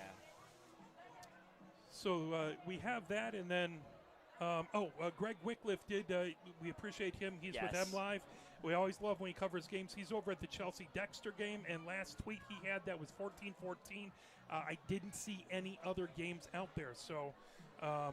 Boy, I really wish everyone had one place where they would tweet in or do something where we could get all the scores. Yeah. Two Scoops for You used to have that when I was going to high school. There used to be a guy had a Twitter account who kind of had like, or maybe I think the D Zone maybe would have that too. But we'll be able to go ahead and update you around the world of football in Michigan at some point here. Yeah. But the world of football in Michigan right now revolves around this great city of Ann Arbor. Oh, absolutely. As we have these two juggernauts of scores here, 7-7. I mean, you want to see some action, obviously, but I think again we mentioned earlier, Mark, how these low-scoring games, these like run-heavy games, they're super fun. I mean, obviously there are some. Listen, don't get it twisted. There are some games that are boring in this sport. It happens, you know. This is not one of them, right? Excuse me. This is not one of those games, and I don't really think there will ever be a game with teams this storied of a history that is like not entertaining. By the way, couple notes out there. By the way, Tigers are up 3-0, and the Guardians are down 4-2. So that's good for all you Tigers fans out there. Taking a look at previous scores for Pioneer this past week, field hockey won yesterday. That was they defeated Huron 4-2. Men's soccer. They played Skyline. They won that one 4-2. And on Monday, field hockey beat Dexter. That was a huge one, 1-0. They played Dexter a couple times in the state championship. And field hockey now in MHSAA sport. So I love to see. It feels like they give a little more, not credit, but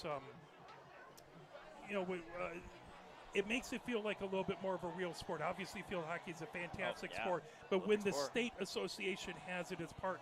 It always feels like I really hope that high school women's hockey becomes an MHSAA sport. Field hockey wasn't not until this year. It's an Olympic sport. I know. So is hockey. So is women's hockey, and we don't have it. There's a fantastic Michigan Girls High School Hockey League. We do the tournament for them every year.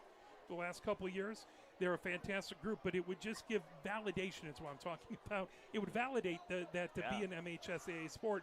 Furthermore, we should have a D1 women's hockey team in the state of Michigan for college, and there is none. 7 men, no women's teams. So hoping that will change at some point in time, but I'll turn things over to football. Because we are about to get this kick away. Pioneer set up here. I'm not quite out there, so I don't know who's going to be back. But Nylander set to kick it away from the 40. 5 players to his left, 5 players to his right. For Huron going back deep. And it looks like that is going to be Simpson Flatch. He has played very well as Smith. Simpson Flatch on the near side. Smith on the far side. That one back. Smith grabs it right in front. Simpson Flatch out to the 15. Out to trying to get to a 20, but he's run down right there. As that was fantastic. I believe that was Knox who got that. Dude, what a nice kick. That was awesome. Like kicking way down there, like he had to catch it like the 10, almost a touchback, man. Being able to set, you're right there at the 20, like 15-inch yard line. This is perfect field position here for what Pioneer would want it to do, which is that long-running play, right? The long-running drive. You go, you move the ball down the field, but this is where Huron gets the ball, man. And you know what? I think their game play is going to be the exact same thing no matter where they are, which is throw it down the field. Absolutely is. Huron, that handoff. Trying the far side is That will be a gain of 7. That'll get out to the 29-yard line as Barrett's on the run. So really good opening run at the 11:33 mark for Huron. They're out to that 24-yard line as they started at the 18-yard line. That brings up 2nd and 4. Huron breaks the huddle. Willis set up as he's in pistol formation. Hand off again, trying the far side is Barents. He'll get right to the first down marker right at the 28-yard line. They'll call that a first down, so move the chains here on 2 plays, and they already have a first down here. Wait, really? That's not like a first down to me, but I guess it was. Kowak got the tackle. It looked like they got him early, but he was able to surge forward. Yeah, I guess so. Yeah, my brain must have turned off there because I thought he was like 3 yards behind it. But interesting. Hey, it's a good second effort there from Huron. Now this is kind of still where Pioneer wants them. You know, kind of at this distance. If they're going to keep running the football and doing their best Pioneer impression, we'll see how far it takes them. And pistol formation for Willis. Barents behind him. Fakes the handoff. Now Willis trying the far side. He spills forward as he'll get out to about the 35-yard line. Robo got a little bit of a help from his offensive lineman there. Pushed him like a good 5-4 yards. Good job from that young man. Hey, give man a boost. He's been putting a lot of work on his back, man. So again, a gain of 7 is here on some. Early on, we were talking about how great it was the Pioneer had these nice big runs early in the downs. Now Huron is like doing flipped. that. It's like exactly flipped. They're moving it well. 2nd and 3. Boy, that's an offensive coordinator's dream. No kidding. Barents, the deep back in pistol formation. Willis, he has one receiver wide to the right, handing off. Barents trying the far side, first down, out to the 40-yard line, and Huron all run so far, and you know that's probably going to set up a big pass here coming up. 9:33 left to go here in the third. Huron, they got it out to the 40-yard line, 1st and 10 from there. And obviously, you know, they were throwing it around. Not a lot of time left, but they're throwing it around at the end of the half. Now they've come out and they're trying to really establish the run and doing a good job of it. Yeah. One receiver wide to the left, 3 tight to the line of scrimmage on the right-hand side. Willis takes it, hands off to Barents. Barents trying the near side as he is forward again. That's going to be 6 yards out to the 46-yard line. That's going to bring up 2nd and 4. Dude, incredible change of pace here from the Huron River Rat O-line here. I mean, they're clearly they ran a little bit there in the first half, and it really wasn't to much avail. But it seems like that the Pioneer defense is so used to the air raid kind of style of offense that the run defense almost looks a little rusty. Like you got to wake up there, gentlemen. Let it pass to the football. What happened to the earlier half? As Rivera, the lone receiver, wide to the near side. Everybody else tight. Willis pistol formation. He has a fullback offset. As he's trying to bring across Casera. Handoff and first down out to the 48-yard line for Pioneer. And Huron is just running it right down Pioneer's throat. They'll put it down at the 47.5-yard line there. Yeah, if it ain't broke, don't fix it, man. Keep running the football until these guys wake up if you're thinking of that. If you're the offensive coordinator for Huron, you're thinking of this like, dude, why didn't I do this all first half? And it's really, I mean, for an offensive line, pass blocking, you have to make sure you don't go downfield. Run blocking, you're looking to charge forward, yeah, so it's a little bit of a different. It's such a different momentum. And yeah. I like most like, oh, I mean, love run blocking. My team, when we were there, we were a lot smaller. We loved pass blocking. I love pass blocking. So it's good to see here that these gentlemen are so eager to go hit somebody. Max protect is its pistol, but he's got 3 backs back there with him. Fakes the handoff, comes over to the near side, finds the seam, and Kowak takes him down. Good job as they will not get. They're going to give him a yard. I thought they got back behind, but the official with a better view than I have it. Replay can show it here. I mean, it looks like almost like some sort of option play here. A lot of people kicking. Good job to get off that block by Kowak, though, and take him down. So they'll give him a yard out to the 47-yard line, 2nd and 9 with 7 minutes and 3 seconds left. Boy, they are blowing through this third quarter. Yeah, wait, oh my God, I know. Dude. It's already over a 5-minute drive. If you like that 10-minute drive by the Lions, as a Huron fan, you're going to love this. No kidding. As again, split out wide to the left is Rivera. Everybody else tight. Pistol formation, hand off, coming to the far side, spills through. That's Walker. Keenan Walker has the first down inside the 40 as he'll be down to the 37-yard line. And another first down by Huron. Yeah, I was thinking to myself, like at one point, do you start blitzing? But then I was like, wait a minute, wait. That's exactly what they want to start happening. Because then what you do is you use play action, you use the incredible football prowess that Willis clearly has, and you go score super early. If you want them to score, which they very well might on this drive, Mark, given how they're playing, you want them to score honestly. If you're going to run it down the field, continue to run it down the field. No nonsense here. Keep playing honest football. I think that's what will give Pioneer the best shot here to limit them to 0 points. Smith is the lone wide receiver, wide to the near side. Again, a handoff as Keenan Walker gets the first down to the 20, down to the 15. Rendleman finally gets him out. I think that was Rendleman over there. That's going to be inside the 15, down to the 13-yard line. Man. As Keenan Walker. Dude, they gave the number 22 and 11 on here. I had incredible blocking on the left Rendleman, side there. Yeah.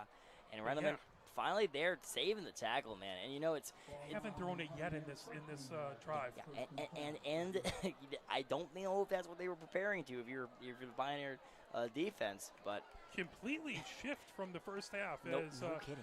5 minutes and 25 seconds it's like it's Bedford. left in the third, as that's over a 6-minute drive so far. Now Willis looks to the sideline, calls for the snap, fakes the handoff, rolls to the right. Willis looking downfield. He's going to run it himself. Willis gets a block as he is pulled down, and touchdown. Willis runs himself for a touchdown. And Huron has the lead 13-7. And what a statement. What a statement possession for Huron. Yeah, okay, not a single run or pass thrown. Obviously, this is a pass play, Mark, but not a single pass thrown that entire drive. Yeah. Like 20 yards. And I mentioned earlier. Rendleman with another tackle there. Yeah, I mentioned earlier at the beginning of the drive where it's like that's the exact position that Pioneer wanted to be in. Like, so they can be on the 20-yard line and have a really long running drive. But it's literally the exact thing that happened, just the opposite team. It's like bizarro world. Ranga Yenega puts it up, and that is good. So 14-7 as Muhammad Ali puts that in, and he's perfect for the extra points. 5:06 left to go, and that was dominance by the Hurons offense to open up. The front five were dogging them. And now it's really up to the Pioneer offense to come back. You don't want to get. You'd rather not get stopped here. No, not at all. Now I was thinking of given that it seemed like when you learned a little bit from your opponent, it started to work out. You know, Huron was like, maybe we could start running the ball in this more kind of like gut run, A-gap, B-cap style ways, and of course have their own spin to it. They're doing it more outside, of course, the boot out from Willis to score as well, of course, very Huron style. Does Pioneer do a little bit of a stealing from the Huron way of playing? Does Pioneer go to a more air raid? Do they start taking shots, or do they stick with what they did in the first half? That kind of stopped working near like the middle of the second quarter. I don't know, man, but hey. It's interesting because the Huron run game, Pioneer's a little bit more up the middle. Because you think that if you're facing as the defense, if you're facing your offense running a lot, you'd be more apropos to stop that, but Huron a little bit more wrinkles, using the sides a little bit more, using the quarterback sneak a little bit more. Here comes the kickoff. As that over to the near side, that caught by the up back as Beaupre has it past the 30, and he's down to about the 33-yard line. Having a career game, Beaupre. Oh. He'll mark that at the 31-yard line. So Pioneer will start 1st and 10 from the 31-yard line, down 7. They had the 7-point lead until the clock ticked to 0 in the first half. And Hurons just doubled that up as they took basically the first 7 minutes of that third quarter and dominated it. Yeah, man. 2 receivers to the left, 2 receivers to the right. Heis with Caceres in the backfield. Colias in motion. Heis back. He throws it. As that is caught by Beaupre. Beaupre's having himself a heck of a game as he shakes free. Not down yet as he gets to the 49-yard line. As the Huron defense thought they got him out, and he cut towards the center and kept on going. Well. If little brother hasn't turned into the big, and the big hasn't turned into the little brother, it feels like they're just doing it's almost like they met at midfield and switched playbooks. 3 receivers wide to the right. Handoff, Caceres trying to cut up the left-hand side. He'll get down to about the 46-yard line. 46 they have now. They're marked at the 47-yard line. That's going to be a gain of 6. That's going to bring up 2nd and 4. So good run on first down. They're going to have 1 receiver wide to the near side. That's Kowak. 3 wide to the right. Shotgun formation for Heis. Caceres on his left hip. Now Calais tight to line of scrimmage. Hand off. Caceres right up the middle. Right between the tackles, and that will get down to the 41-yard line. That's going to bring up 3rd and 1. Looks like the ref's calling the first down. There's going to be a first down, so that last extra effort falling forward for Caceres gets him the first down. So good job so far. Open it up with a run, maybe get the defense backed off a little bit. Now, or open up with a pass, get the defense backed off, run it a couple times up the middle. Yeah, opens up the playbook a little bit here. Hopefully now the world's your oyster, if you like that sort of thing. I love oyster. Oh, looks like it might be the pass here. 1 receiver to the left, 2 to the right. Now Beaupre in motion as he comes back. That's going to be a wide receiver run as he is going to get not quite back to the line of scrimmage. He'll lose about half a yard. They'll bring up 2nd and 10 or 11. Looks like that's like a position that usually Kowak likes to play at, but it feels like that because Beaupre, again, he's playing hot. It's like, hey, Beaupre, it's your turn, bud. Yeah. It looks like he cut in way too early, though. It A looks lot of the times those wide receiver sweeps go way out to the wide side. Yeah, you build the speed for a reason, right? You have the better leverage that way. Unfortunately, it did not amount to much. And Heis back, looking, throwing over to the far side, and trying to get to Kowak. That one just out of his reach over in the Huron bench. 2 minutes, 43 seconds left to go. Now it is a 3rd and 11. Uh-oh.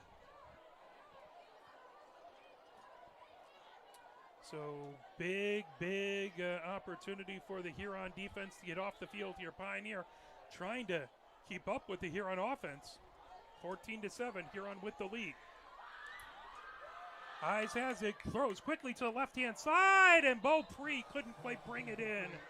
That may have been he may have been looking to run and get that first down before he secured the ball. It looks like he was kind of turning there, looking, and nope, it just slipped out. Yeah.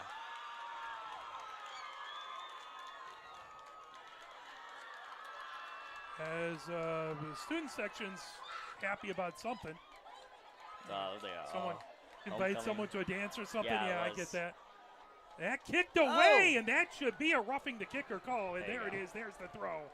As that's what happened. And he gets all the way through the end zone, but Heis back to do the pooch punt. And he's doing more than a pooch punt. He is blasting it. And is it different when it's a quarterback who does it or a guy who's like?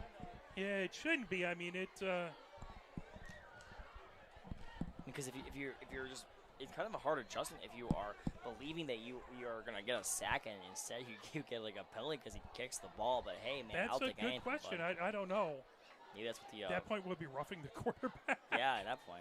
I mean, if he's the kicker, I mean, they ran right over him, so it's not like they just got his kicking leg. They got the plant legs. That should be a 15, I believe, but we'll see as they're talking to the Pioneer bench. You would assume they take it unless if it's not a first down, then maybe you take the kick, and it looks like that's what's going to happen. Maybe, because Huron's backed up. Just need a signal from the official here.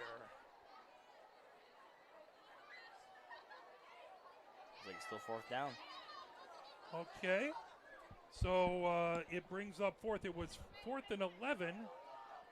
So that must have been a 5-yard variation of that.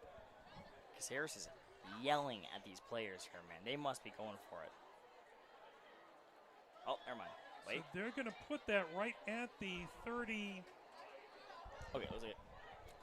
Right at the 38-yard line. So 5 yards. Not bad. And I assume we're probably going to kick it again, you would imagine, but we'll see. Heis in the backfield, looks over to the sideline. He has Caceres to his right. 3 receivers wide to the left, 1 to the right. As taking it back. Heis looking back. Heis is going to throw it. And Kowak couldn't bring it in as he was down the middle and trying to get that, and that's going to be Huron. Really good field position, 1st and 10 from the 38-yard line. I want to cope, but it looks like he might have had the jersey. It feels like there would have been a no-goal here. I want to go ahead on the replay. Heis, we see throwing the ball there. And yeah, there was a little, I noticed there was a little bit of a jersey pull there. But hey, great job there from the defender, I guess, hiding the little bit of the tug. And it looks like that. Yeah, it only matters if they see you do it. And bro got away with it, so good job to him.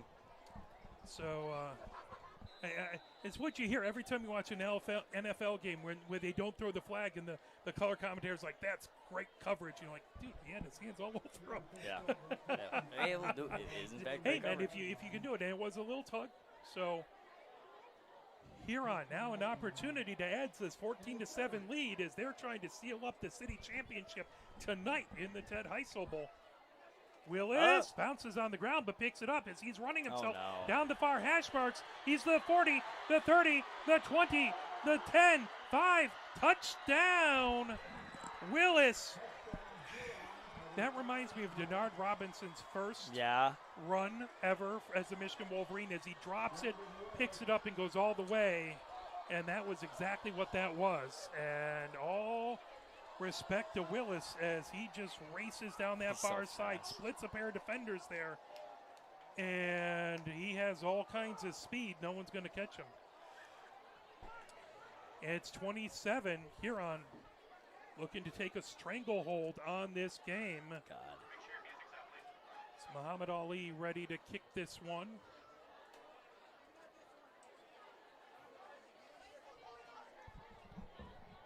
Vanane Gar. Holder in. As that snap is down, Muhammad Ali puts it up, and it is good. 21-7, Pioneer down 14 points now. And if you take it from about the last 20 seconds of the first half down to now, it has been all River Rat all the time here. Yeah. As they have really turned things around from the first half. It's like almost like it's a different game. Whatever was said in halftime, whatever happened in the exchange playbooks, whatever the heck, clearly is working for the River Rats, man. Indeed. And you got to make sure when you're on, when this stuff is kind of happening, you got to make sure to keep your head up high because you still got ball to play, man. You still got the pads on. You still got the opportunity to go and hit somebody and make something happen. And that is what energy you have to be, especially if you are that offensive lineman. All right, the O-line, if they're playing hot on this drive, can change the entire dichotomy of this match. If they feel like they're on their back foot, then I don't think Pioneer's going to win. What? Muhammad Ali ready to kick this one away from the 40. Oh, the ball fell. Ball fell off back deep. Marshall to the far side. I believe that's Knox to the near side. As out to get ready to go again. The freshman team lost to Tecumseh. The JV team beat Huron. Appreciate a couple of the junior varsity players let me know that before the game. Popped up high, coming down. That's caught. Here comes Knox. Knox through. Knox to the 40, to the 45, to the 50, to the 40, to the 35. Taken down at the 30-yard line. Knox with an amazing run. That is the momentum shift that we need, Mark. Right there, boom, right through to the defenders. Comes up to the right-hand side and finally taken down out there by Bochenek. Dude, Bochenek he took a really good angle. He Bochenek did. If he didn't take that perfect angle. He took it like through. No, Oh, it's coming back. There's a flag down there. Bro. Yeah, whenever there's a long run, Yeah, true. about That a is third true. of the time That it is comes true. back. That is So, true. It was long for a reason. yes. Right? As well, that got the fans excited for a few moments, but Pioneer, well, it's just going to give them longer to drive on the field. Yep. As you still have a whole quarter and 2 minutes, 9 seconds here left on the third to make something happen. But the number of empty possessions you can have, especially if you can't stop Huron, your margin for error is getting slimmer here. Yeah, it is. Eyes under center, hands off, trying right up the middle. That's going to be a gain of 3 out to the 26, 27-yard line. Caceres on that. Love to see how many yards he has right now. We don't have a stat program here, and I don't have enough extra people to have a stat man myself. Pretty cool. I can barely get folks to run what we have. Where's the math club at? Eyes has it, hands it off. Caceres trying the near side. Good blocking. Cuts to the sideline, and he'll get out to about, should be a first down. They're going to mark him right around the 35-yard line. So good first down for Pioneer. Well, that linesman on the near side is always giving us about an extra yard, then he comes back. Yeah. He just wants to throw me a little bit there. He knows. It's calculated. Now, man in motion from the left to the right. Under center is Heis. I formation, fakes the handoff. Pressure coming, rolls out to the right-hand side. Has a player in his face, throws it down the far sideline, and he'll save the down. That'll be 2nd and 10. But he didn't take the sack. Yeah, you have to throw it away there. I mean, technically, I guess you kind of had like Kolak way down there if you want to set your feet and just go crazy, but you're not going to see it right there. Go ahead, live to play another down. It's still 2nd and 10. You can make something happen. Absolutely, you do what you can to live another down. Would have been crazy though, but you know what? You can't risk it at this point. You know, you still have a long drive. You can make some magic happen later in the fourth quarter. A costly mistake would be way too bad. Yeah, a throwaway is smart here. As now it's shotgun formation. Heis takes it, hand off to Caceres up the middle. Caceres spills forward as he'll get down to the 39-yard line. Gain of 5, so that brings up should bring up 3rd and 5. So good gain there to make it 3rd and medium.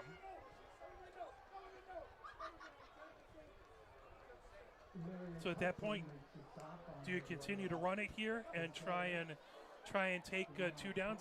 Man, it's rough to go 4th down on your own side of the field, but yeah, that's or do you true. try and get a nice 5-yard throw here? I don't know, man. It's probably 4 down territory if you really want to win this. I don't think if you punt, you end up winning the game. So whatever makes the 3rd down go into 1. Heis fakes the handoff, throws, and did Kowak get it? No, incomplete, says the near side judge. So that is going to be incomplete. That's going to bring up 4th and 5. And now, looking to the sideline, you really don't want to give Huron the ball deep in your own zone. So you're going to throw. That play they've been calling has not been open all day. They were really tight on that. That linebacker sneaks over, and there's no room for that slant pass. The quick slant, I mean, it's as mentioned earlier, good coverage, right? It's been good coverage every single time. Heis clearly the kicker here. So he takes it, kicks it, that up high, drifts back, hits right at the 25, down to the 20, takes a Pioneer bounce. There you go. That's going to go out right around the 10-yard line. 15-yard line, excuse me. So that's going to be 1st and 10 for the 15 for Huron with 27 seconds left. And since that last possession of the second half, Huron has had the mojo. Yeah. We'll see if the Pioneer defense can come up with a much needed stop here.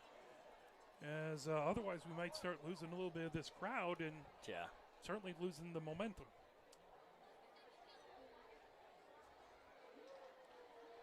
Napier's set up down there. Napier, Newman ready to go there on the defensive line, as well as Kirkland. And Saraha. Here comes Huron out onto the field. 1st and 10 from the 15-yard line. 27 seconds left to go here in the third. They have the 21-7 lead.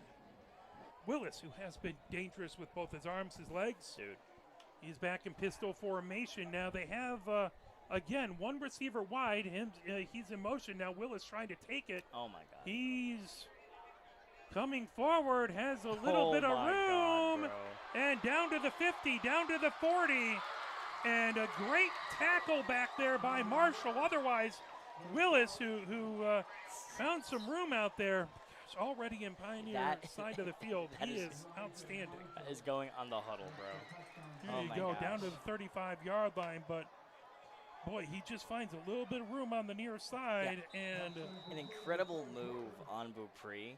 Yeah. And just gets inside. It gets like 30 more yards than it really should have.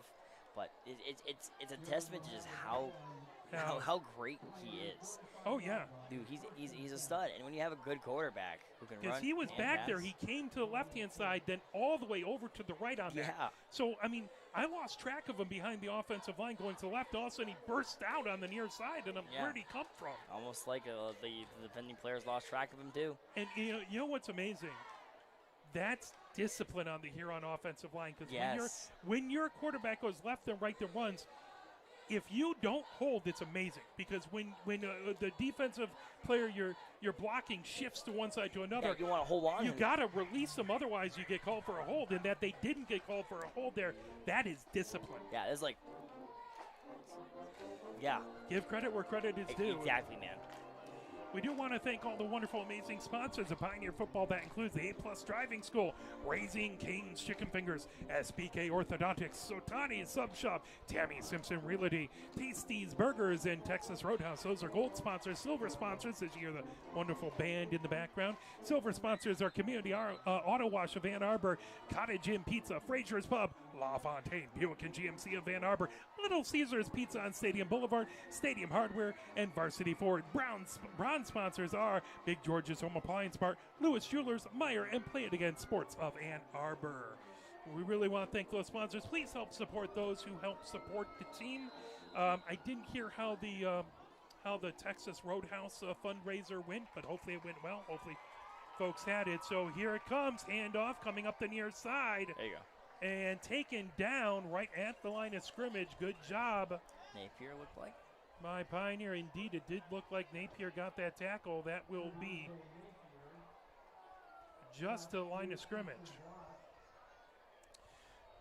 So Simpson blocks on that run, 2nd and 10, and we are now clock rolling down in the fourth. Boy, it seemed to be a really quick game to me here. Ever go to the original Cottage Inn Pizza in downtown? Yeah, it's gone now. Yeah, it's too bad. That's where we had my what do you call the rehearsal dinner? Yeah, was up there. Yeah, at dates, celebrations, birthdays there. Oh, man. yeah. Might go to Cottage Inn tonight. Support the boys. Support us. One receiver wide to the right. And is that a bumbled snap?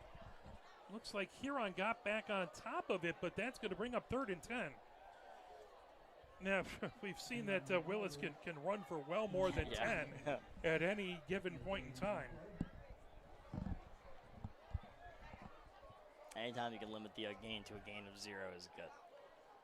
Willis looking to the sideline. Pioneers showing a four-person front. Again, they keep one receiver wide to the right. That's Poole. Now Rivera comes a little bit wide to the left, but whistle, there's a flag.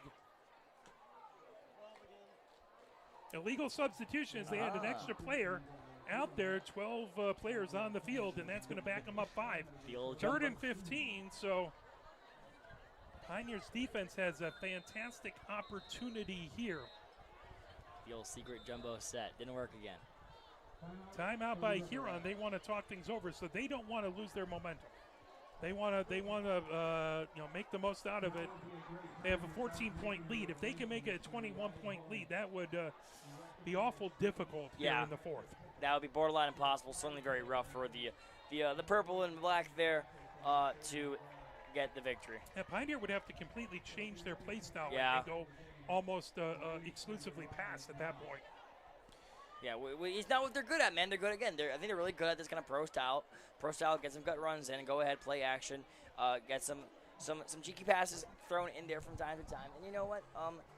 We have to take such give so much credit to the Huron coaching offensive staff here. What an adjustment at What halftime. an adjustment! Yeah. They saw exactly what they weren't exploiting and exploited it.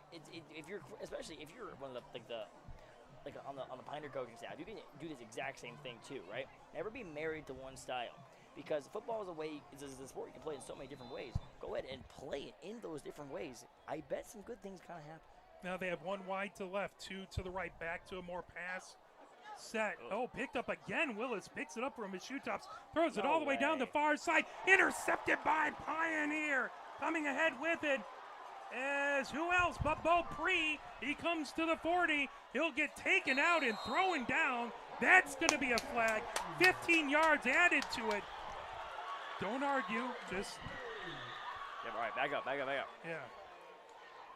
As that's a spot where you like the teams to separate a little bit there. You don't want anyone's emotion. I know that the Huron player wanted to defend his move. That was Willis, by the way. But Beaupre is popping off on the sideline and completely bouncing up and down for dear joy, man. He is clearly playing the game of his life, and he's going to remember that one from a long time. Go. My gosh. That picked up again as Willis. Amazing getting that. He throws it down, and just a really good job by Beaupre to sneak in the front. I don't think he saw that. And then Willis actually tracks him down to make the tackle, which is impressive. You don't normally have the quarterback do that. Yeah. But he's an athlete. Yeah, clearly. Yeah, so they're talking things over. You would assume it would be a common personal foul. Now, he had contact with him, I think, before he went up. He kind of threw him down. I don't know if he knew where he was. I don't think he meant to.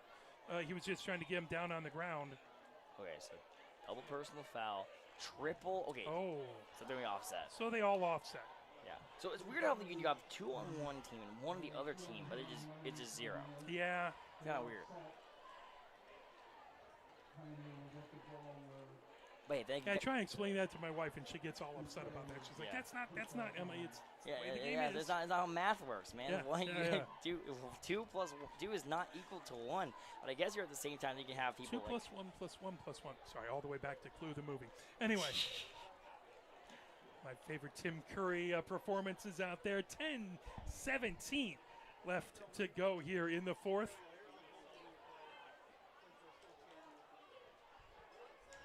As they're still talking it over. They're trying to make sure, trying to get everything. Yeah, I mean, you want to get it right, obviously. Oh, maybe they're making sure they all know for like going towards ejection or something. Yeah. So interesting there. Showing another replay. We appreciate that from our director. So he grabbed him around the neck and threw him down, and then. Obviously, other things happening right on that sideline. That'd be quite bad because that was their quarterback, right? That'd be quite bad if now they're marking it off. So they had waved it off, but now they're marking it off. So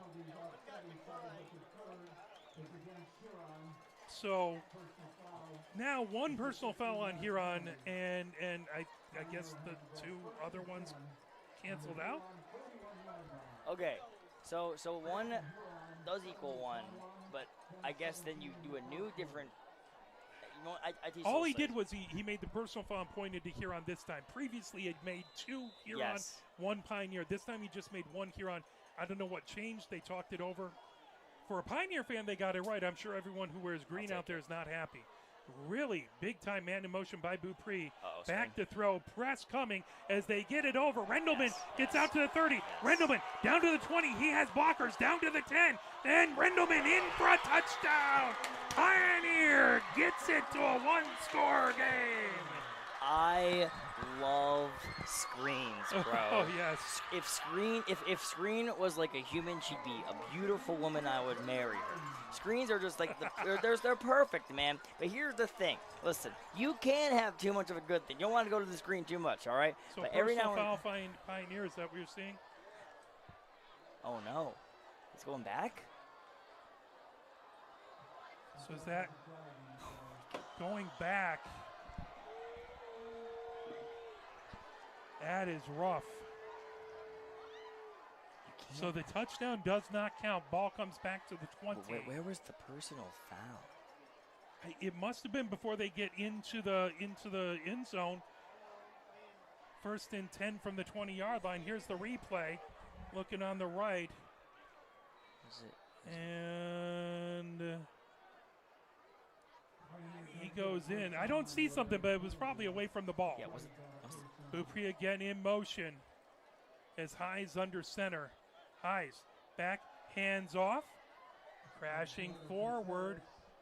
Caceres gets about 2 yards out to the 22.5-yard line. There you go.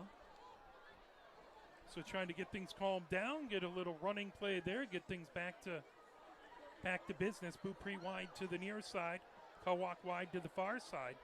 I wonder if they go to him because they're going to play the hot hand. I wonder if they go to him. I'd be careful, though, to go ahead and do that. You don't want to go ahead and isolate him. Big-time pressure coming as they show pressure as running right into the teeth of that blitz. Man. That's going to be a loss back to the original line of scrimmage. That's going to bring up 3rd and 10. So that's a 3-yard loss. Sometimes you can run right into the teeth of that blitz. If they go past you, you're good. Yeah. But that time, they play like close to the line of scrimmage, then you can't. And that's kind of what they ended up doing there. Which is really, really convenient there for the River Rat defense. Good job to them.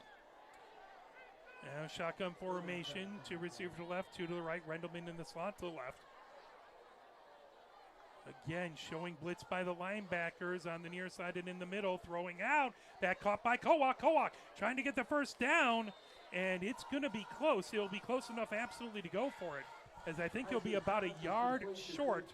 Right at the 12-yard line is where they mark it. And player down on the far side, slow to get up. Kowak holding that leg. Trainer immediately out there to take a look at him. He was injured a little bit earlier in the season. We hope he's going to be all right. He gets a hand up from the trainer. He's limping.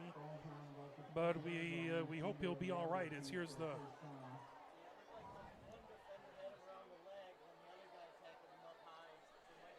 Looked like he was grabbed around the leg and then got hit up high as the help came. That might have twisted something out there. Yeah. Hopefully he's all right. Thank you to our director who had a good eye on that. Mr. Butler. 8:47 left to go here in the 4th. Pioneer thought they got it to a single possession game, but no, they need this 4th down. 4th and 2. You assume they're going to run it, but Huron's going to be right big time in the middle. Everyone tight. Everyone in the box. Eyes under center as they do the tush push. And boy, they keep on walking back and they say no. They say that, that far side official said no pretty quickly. And it is Huron ball. That is really not going to make it easy on this Pioneer team to try and make a comeback. Anything can happen, but that was a fantastic opportunity. Man, I could have sworn he got past. It feels It's hard like to tell from the angle we're looking here because we're looking at an angle from midfield over. It looked great, but the official is right down, staring down the. Yeah, you have to give that benefit down there, especially because the touch push is, for lack of a better term, it's such a hard play to officiate as well. I mean, that's why you were saying in the NFL, we got to ban the touch push, it's too hard to officiate. But, I mean, that stuff does happen. As now back handoff coming up the far side. That is going to spill all the way out. That's going to come out to the 17-yard line. That was a gain of, 7? Yeah. On that by Barons. 6, and 7. Boy, if Huron can run it again like this and run it to our throats, they're going to take up the rest of this 4th quarter. Yeah, no kidding. And Pioneer, giving no discredit to Pioneer, they're playing really hard. Just this Huron team made changes at halftime, and they've come out a completely different team. 2nd and 3 from the 17, 7:48 and counting here. Willis in pistol formation, 1 receiver wide to left. Again, everybody else tight. That's the formation they've been running out of a lot of. Hand off, coming up the middle. Newman immediately on the tackle. as well as Knapp and many, many others. But again, Barents gets it. That's going to be maybe a yard short. That's going to bring up 3rd and 1. Despite Barents making the first down, he was very confident. He made the first down signal there, but that's going to be 3rd and 1. Although, you know what? I'm sure Huron coaches will take it as they burn up as much time as they can. Yeah, no kidding. Slow down the pace here. They want to go home. Everybody needs to go home is their idea. We have 21-7. Don't need no changes to those numbers. Let's just slow down the pace. Of course, if you're Pioneer, you can't let that happen, man. You can't let this 1 yard here might be the do or die play. Barents the deep back. Again, 2 backs to his right. Hand off to Barents. No, it was Willis trying the far side. He has the first down as he'll get out right around the 25-yard line. So good fake. He had me. Bounced out to the far side and found room. And boy, it's hard when you have a good running back running up the middle to stop that quarterback. You know, it's one more. It makes it so there's one more person running than can defend. And yeah, exactly. And of course, when you have someone want to go get the running back, and you have someone on the quarterback, I mean, they're so hard to defend because at that point you isolate. You have the one guy who's probably playing outside contain. You beat the one guy. It's just like it's a numbers game to get. It's numbers and angles game. And Willis, man, my God, he has been fantastic. He's been fantastic, especially he's holding that ball so long before he pulls it out. So receptive. Now Willis hands it off. Barents trying the far side, and good job by the Pioneer defense as they'll get him stopped right around the 28-yard line. That's going to be a 3-yard run. That's a lot more manageable. But boy, that clock continuing to tick down. 5 minutes, 45 seconds left to go. You're down 2 scores. You got to get a stop here pretty soon. You got to get a stop here pretty soon. It's like now. Otherwise, I mean, that first drive, it was over 6 minutes. My gosh, in the third, they do that again here, and it's over. It's done. It's so insane. It's like a completely different team, Mark. Yeah. It is. And hey, if this team continues to play every single game, if you can succeed in both an air raid and a run, this could be a playoff team. Yeah. Now Willis under center, Barents the deep back. And again, a snap. It's on the ground. Pioneer gets it. No, just fall on it. Get it. Cerniglio falls on it. Oh, my God. They were having issues picking it up, and I'm sorry, just fall on it. Don't try and pick it up. Fall on it. It's more important to get the possession. You want to have the theatrics, of course, be kind of funny, but at the same time, it's like when the first guy forgot the ball, slipped off his hands, I was like, oh no. The second guy, I was like, okay, Willis will somehow score. But there it is on the ground, and Now, Cerniglio able to get that, but boy, it seemed like it was squirting out there forever. I was about to run down there and get the ball myself, all right? Oh, my. Okay, well, hey, things change on a dime, and here comes the Pioneer offense as if you can score here, it's a 1-goal game, and timeout by Huron. Huron's down to 1 timeout, so we'll see if that comes into play a little bit later. Yeah, hey, you can force your opponent to use their timeouts on defense. That's what we always say. But if you get it down to a score and you're coming back and they only have 1 timeout, that might be play into Pioneer's hands. Boy, this game. Yeah, man. It's been a fun one, dude. It is. I'm sure everyone in purple would love the score to be flipped, but yes. You give credit where credit's due, and Pioneer continues to battle.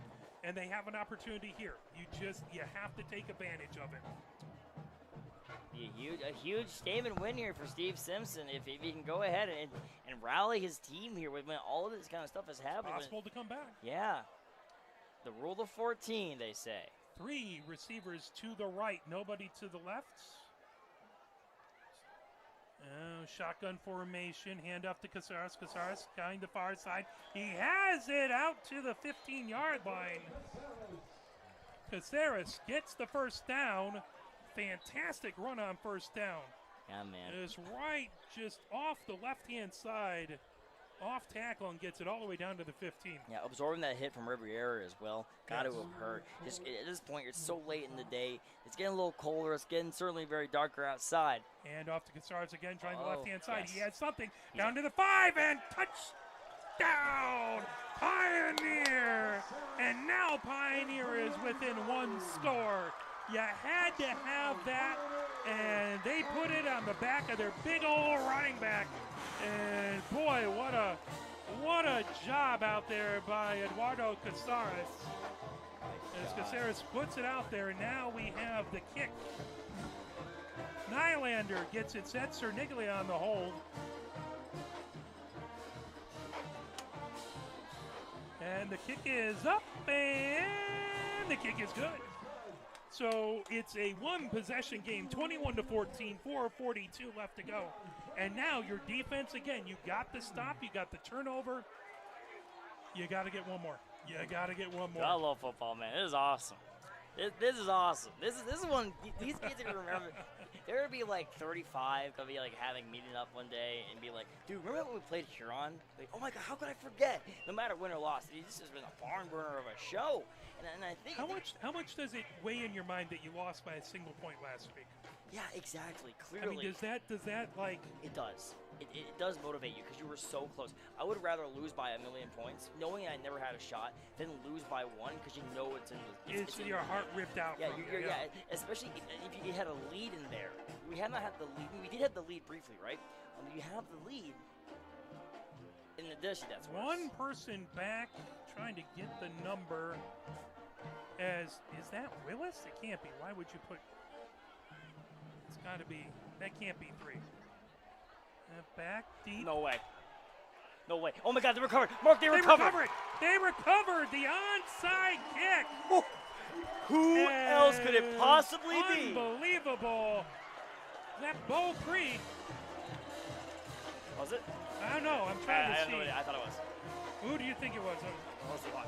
All Let's see the replay. Right there. As rolling down there. Who was the kicker? Wait, no. That Nylander originally had it. It scored it free. It wasn't Bo Creek. Was that Kowak down there? I think it was Kowak, yeah. I believe it was Kowak who got that one. Dude, I missed that in the NFL, man. The new kickoff, I like the new kickoff, but you don't get the surprise onside kicks. And maybe they kind of did have a known onside kick because they had like that formation. And in high school, you have to declare onside kicks. So given clearly it was they knew about it, but hey, you only recover about like what? That's why I was trying to find the deep back. Yeah. He had his side to me, and all of a sudden they kicked it away. 4:39 on the game clock.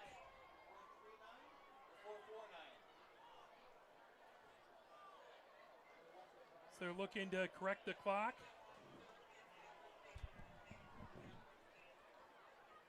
Don't know if they said 4:49 or 4:39. 4 minutes and some seconds here on the clock.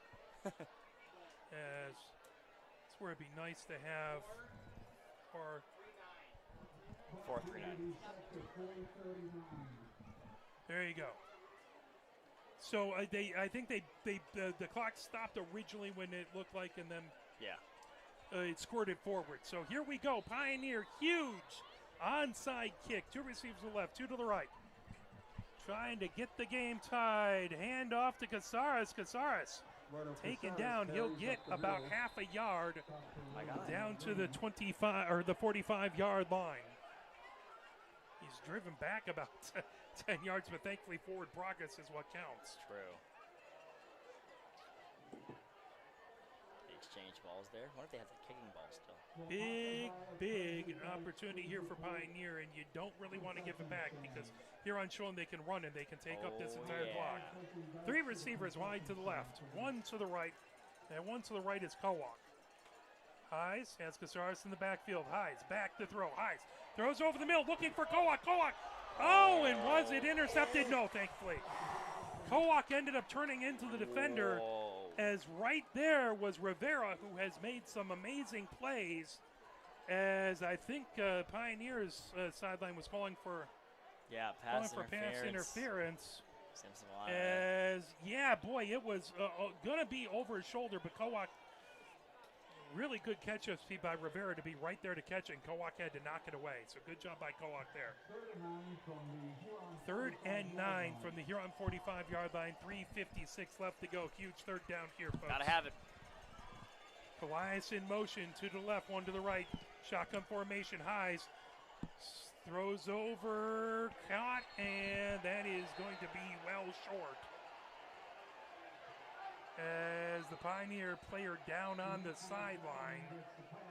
They're going to mark it right about the 42-yard line. That would bring up 4th and 6. And I don't know. Again, Pioneer player being looked at on the far sideline. The trainer's quickly over there. We don't see who it is. I hope somebody's okay over there. Oh, and they're gonna call the coach on. So Pioneer coach runs over to take a look at his guy, and that's going to be out of the coaching box. Simpson Rebellers. And that's going to be a penalty on Pioneers. That'll move them back. Rendleman. That's Rendleman. So Rendleman comes over.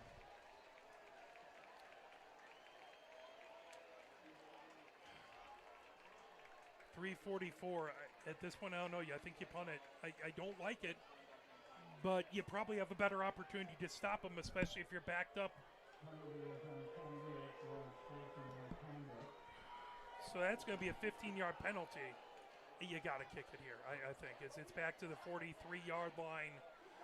You're just putting a lot of pressure on your defense right now. True, you don't win if you don't kick it. You don't know if you win if you kick it, but you might have to. I mean, if you want to be aggressive, you have to be aggressive. I mean, it's the state, the city championship is on the line. You give it to the Rats right here if you don't get this. But at the same time, you did get that pick. They've had the trouble with the snap a lot of times here, Mark. I don't know if it could certainly be. You have 3 timeouts too. You have all 3 timeouts. Yeah, you have 3 timeouts. That's why you saved them. But it looks like they're gonna go for it. It does look like it. They're not in punt formation. Or it's the pooch punt. Don't forget the pooch punt. Yeah, I'm hoping it's a pooch punt. But hey, if they pick this up, I will be all manner of happy. As back in shotgun formation, 3 receivers to the right. Heis back. He's going to throw it, rolling over to the near side. Heis calling out signals. Heis throws it over. Caught by Casares, but nowhere near the first down, as that is going to be a turnover. He gets down to the 47-yard line, and you appreciate the play by Pioneer to keep it alive and do what you can. Yeah. But really good tackle quickly there. Heis really did everything he could on that play, man. So that is going to be Huron has the ball in good field position.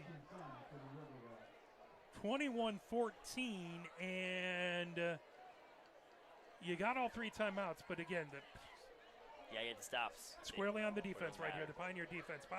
Huron's offense, it's all in their own hands.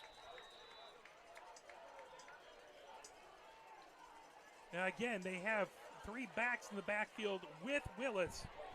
So maximum blocking back there as they take the handoff, trying the far side down to the 50 out there. As that was Barons takes it out to the 50. As Bill takes the timeout, trying to get the boys back together, trying to motivate the squad. You call timeout as a 3-yard gain. So you're calling the timeout. You're hoping you get the stop here. You're calling the timeouts on defense so you can stop the clock on offense with spiking and with outside passes and things of that nature. Trying to preserve as much time as you can. What you have to do, though, is if you call these timeouts, you can't give them a first down. Yeah. I mean, it doesn't matter. If you give them the first down here, I wish I knew the first down math better. But so 50-yard line here for Huron, 2nd and 7. It has been mostly Huron in this second half as they have scored 14. Pioneer scored 7. Now Pioneer scored last. Again, 3 backs in the backfield with Willis. Willis takes it. That's going to be a false start, I believe. Looks like false start. As Barons got it, and he was ready to go, but the whistle's blown. That's going to back him up 5, so that's going to bring up 2nd and 12. Pioneers defense appreciates that. No kidding. Back to the 45-yard line. Probably appreciate the extra and that rest stops too. the clock, Stop too. the clock, yeah.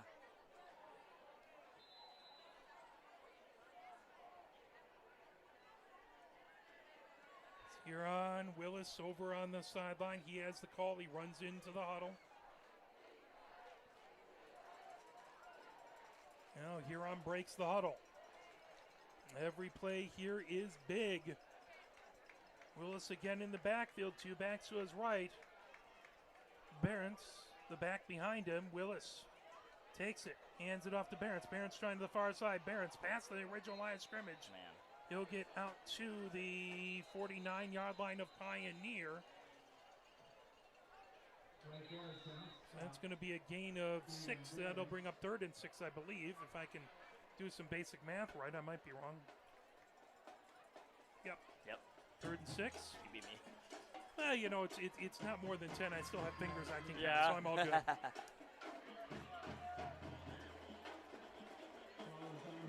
Pioneer calls a timeout. That leaves both teams with 1 timeout.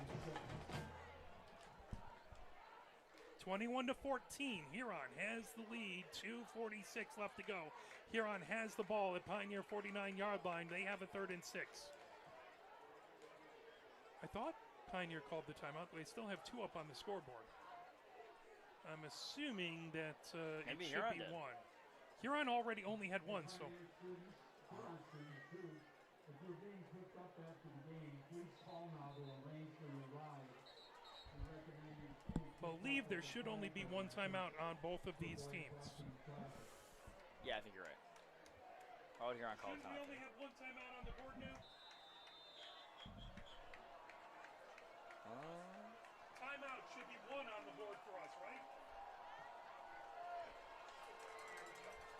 As that out.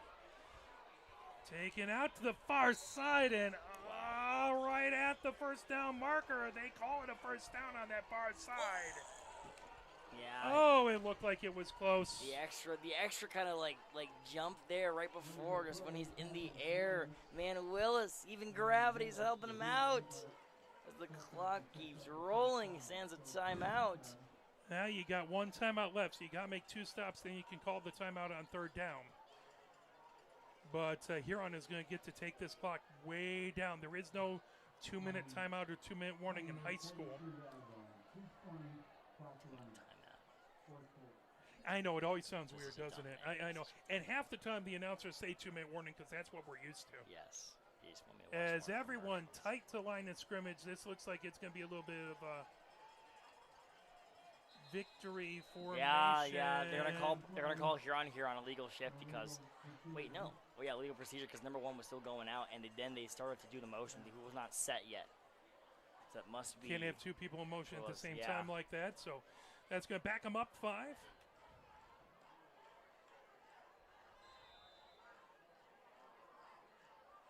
So clock continues to run after that. As Timeout. they'll stop the clock. What?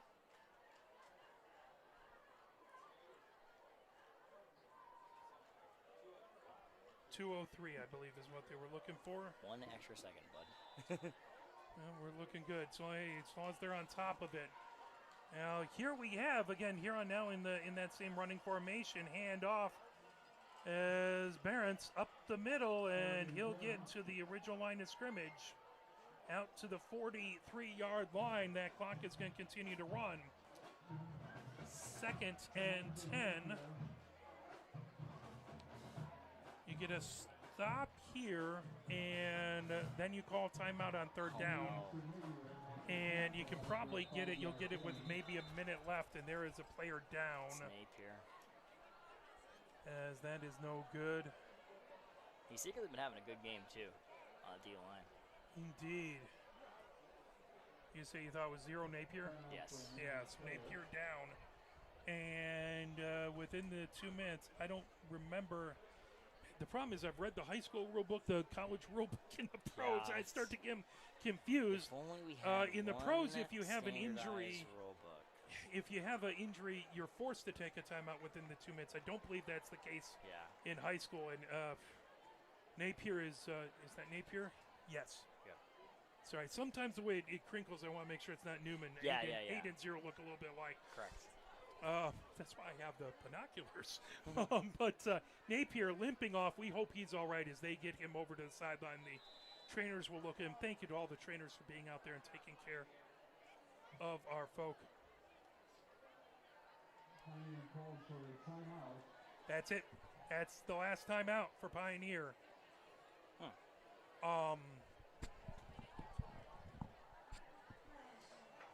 Now, I mean, the clock stopped, so if you stop them here, we'll have time with third down. By the time they get it set, it'll probably be under a minute. Yeah. So that would be like what? Like probably like 50-some seconds. Yeah. You would have. So let's say they punt, right? You're on like the 20. Yeah. You have like probably deep shot to like the 50 if you get it, like a Mario Manningham. So you'll have as much time left as Yeah. they had at the end of the second Yeah, exactly. half, or That's at the end true. of the second quarter, first half. And Sorry. they got it to work out. It's still a one-score game here, but It I is. said earlier, It a is. one-goal game. They got to keep them from getting the first down here, though. Willis takes it. Willis pitches. Here comes Barents. Barents, he's He got taken it. down from behind by Colias, as that'll be out to the 34-yard line. That is 1 yard short. Great pursuit there from Colias, man. So it's on the 35-yard line of Pioneer. So it would be 3rd and 2. Yeah, they can almost take this all the way down here. I got confused with the timeouts. I thought it was fourth down. No, it was second and down to third. Yeah. So, yeah, they're going to be able to take it well Wait. down here. Oh, And we my don't God. have a timeout. So if Yeah, they milk everything and take this, they can pretty much almost do victory formation now.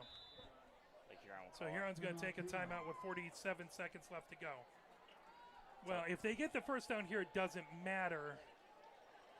But they can take their time and pretty much take it to zero if they don't make it with the punt. I mean, they'll be... They could like yeah. If You'll have a handful of seconds left. yes. Sans a miracle. Looks like Huron will be eating the W today, but They are looking for the city anything trophy. can happen. I think. I won't call my shot. I want to. I don't know. Hoping for a turnover right here somehow, some way. I mean, they have bobbled the snap a few times. Obviously, if you want, if there's anything that could go wrong for Huron, it would be they would bobble the snap. Pioneer would get it. He'd run it for a few yards downfield. Something didn't happen afterwards. But You know, the funny thing is, Willis is back because the 2 times the snap has had an issue, he was under center. yeah, that is true. Willis takes it, hands it off, and that's the game. That is the game. Huron's going to win it down to the 31-yard line. Fresh set of downs. 42 seconds left, and that clock will run, and they just need to, I don't even know if they need to snap it one more time, but they can, and that will do it. So congratulations to Huron. Pioneer up until the last minute of the second quarter had a 14-7 lead, but Huron came back, tied the game with no time left at the end of the second. They had 2 touchdowns to open up the second half. Pioneer got one to come back, but congratulations to Huron. They made the big changes at halftime, and they now win the city championship. Pioneer's going to look to come back next week as they're going to play at Skyline next week.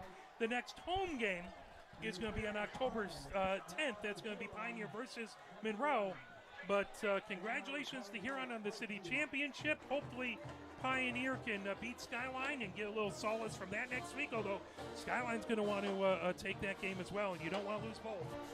So any final thoughts? I don't know, man. Good job to Huron, man. It just shows how well you can coach these kids up. Football has been played in a lot of different ways. Keep going. Keep pushing the rock of the mountain, man. Keep pushing.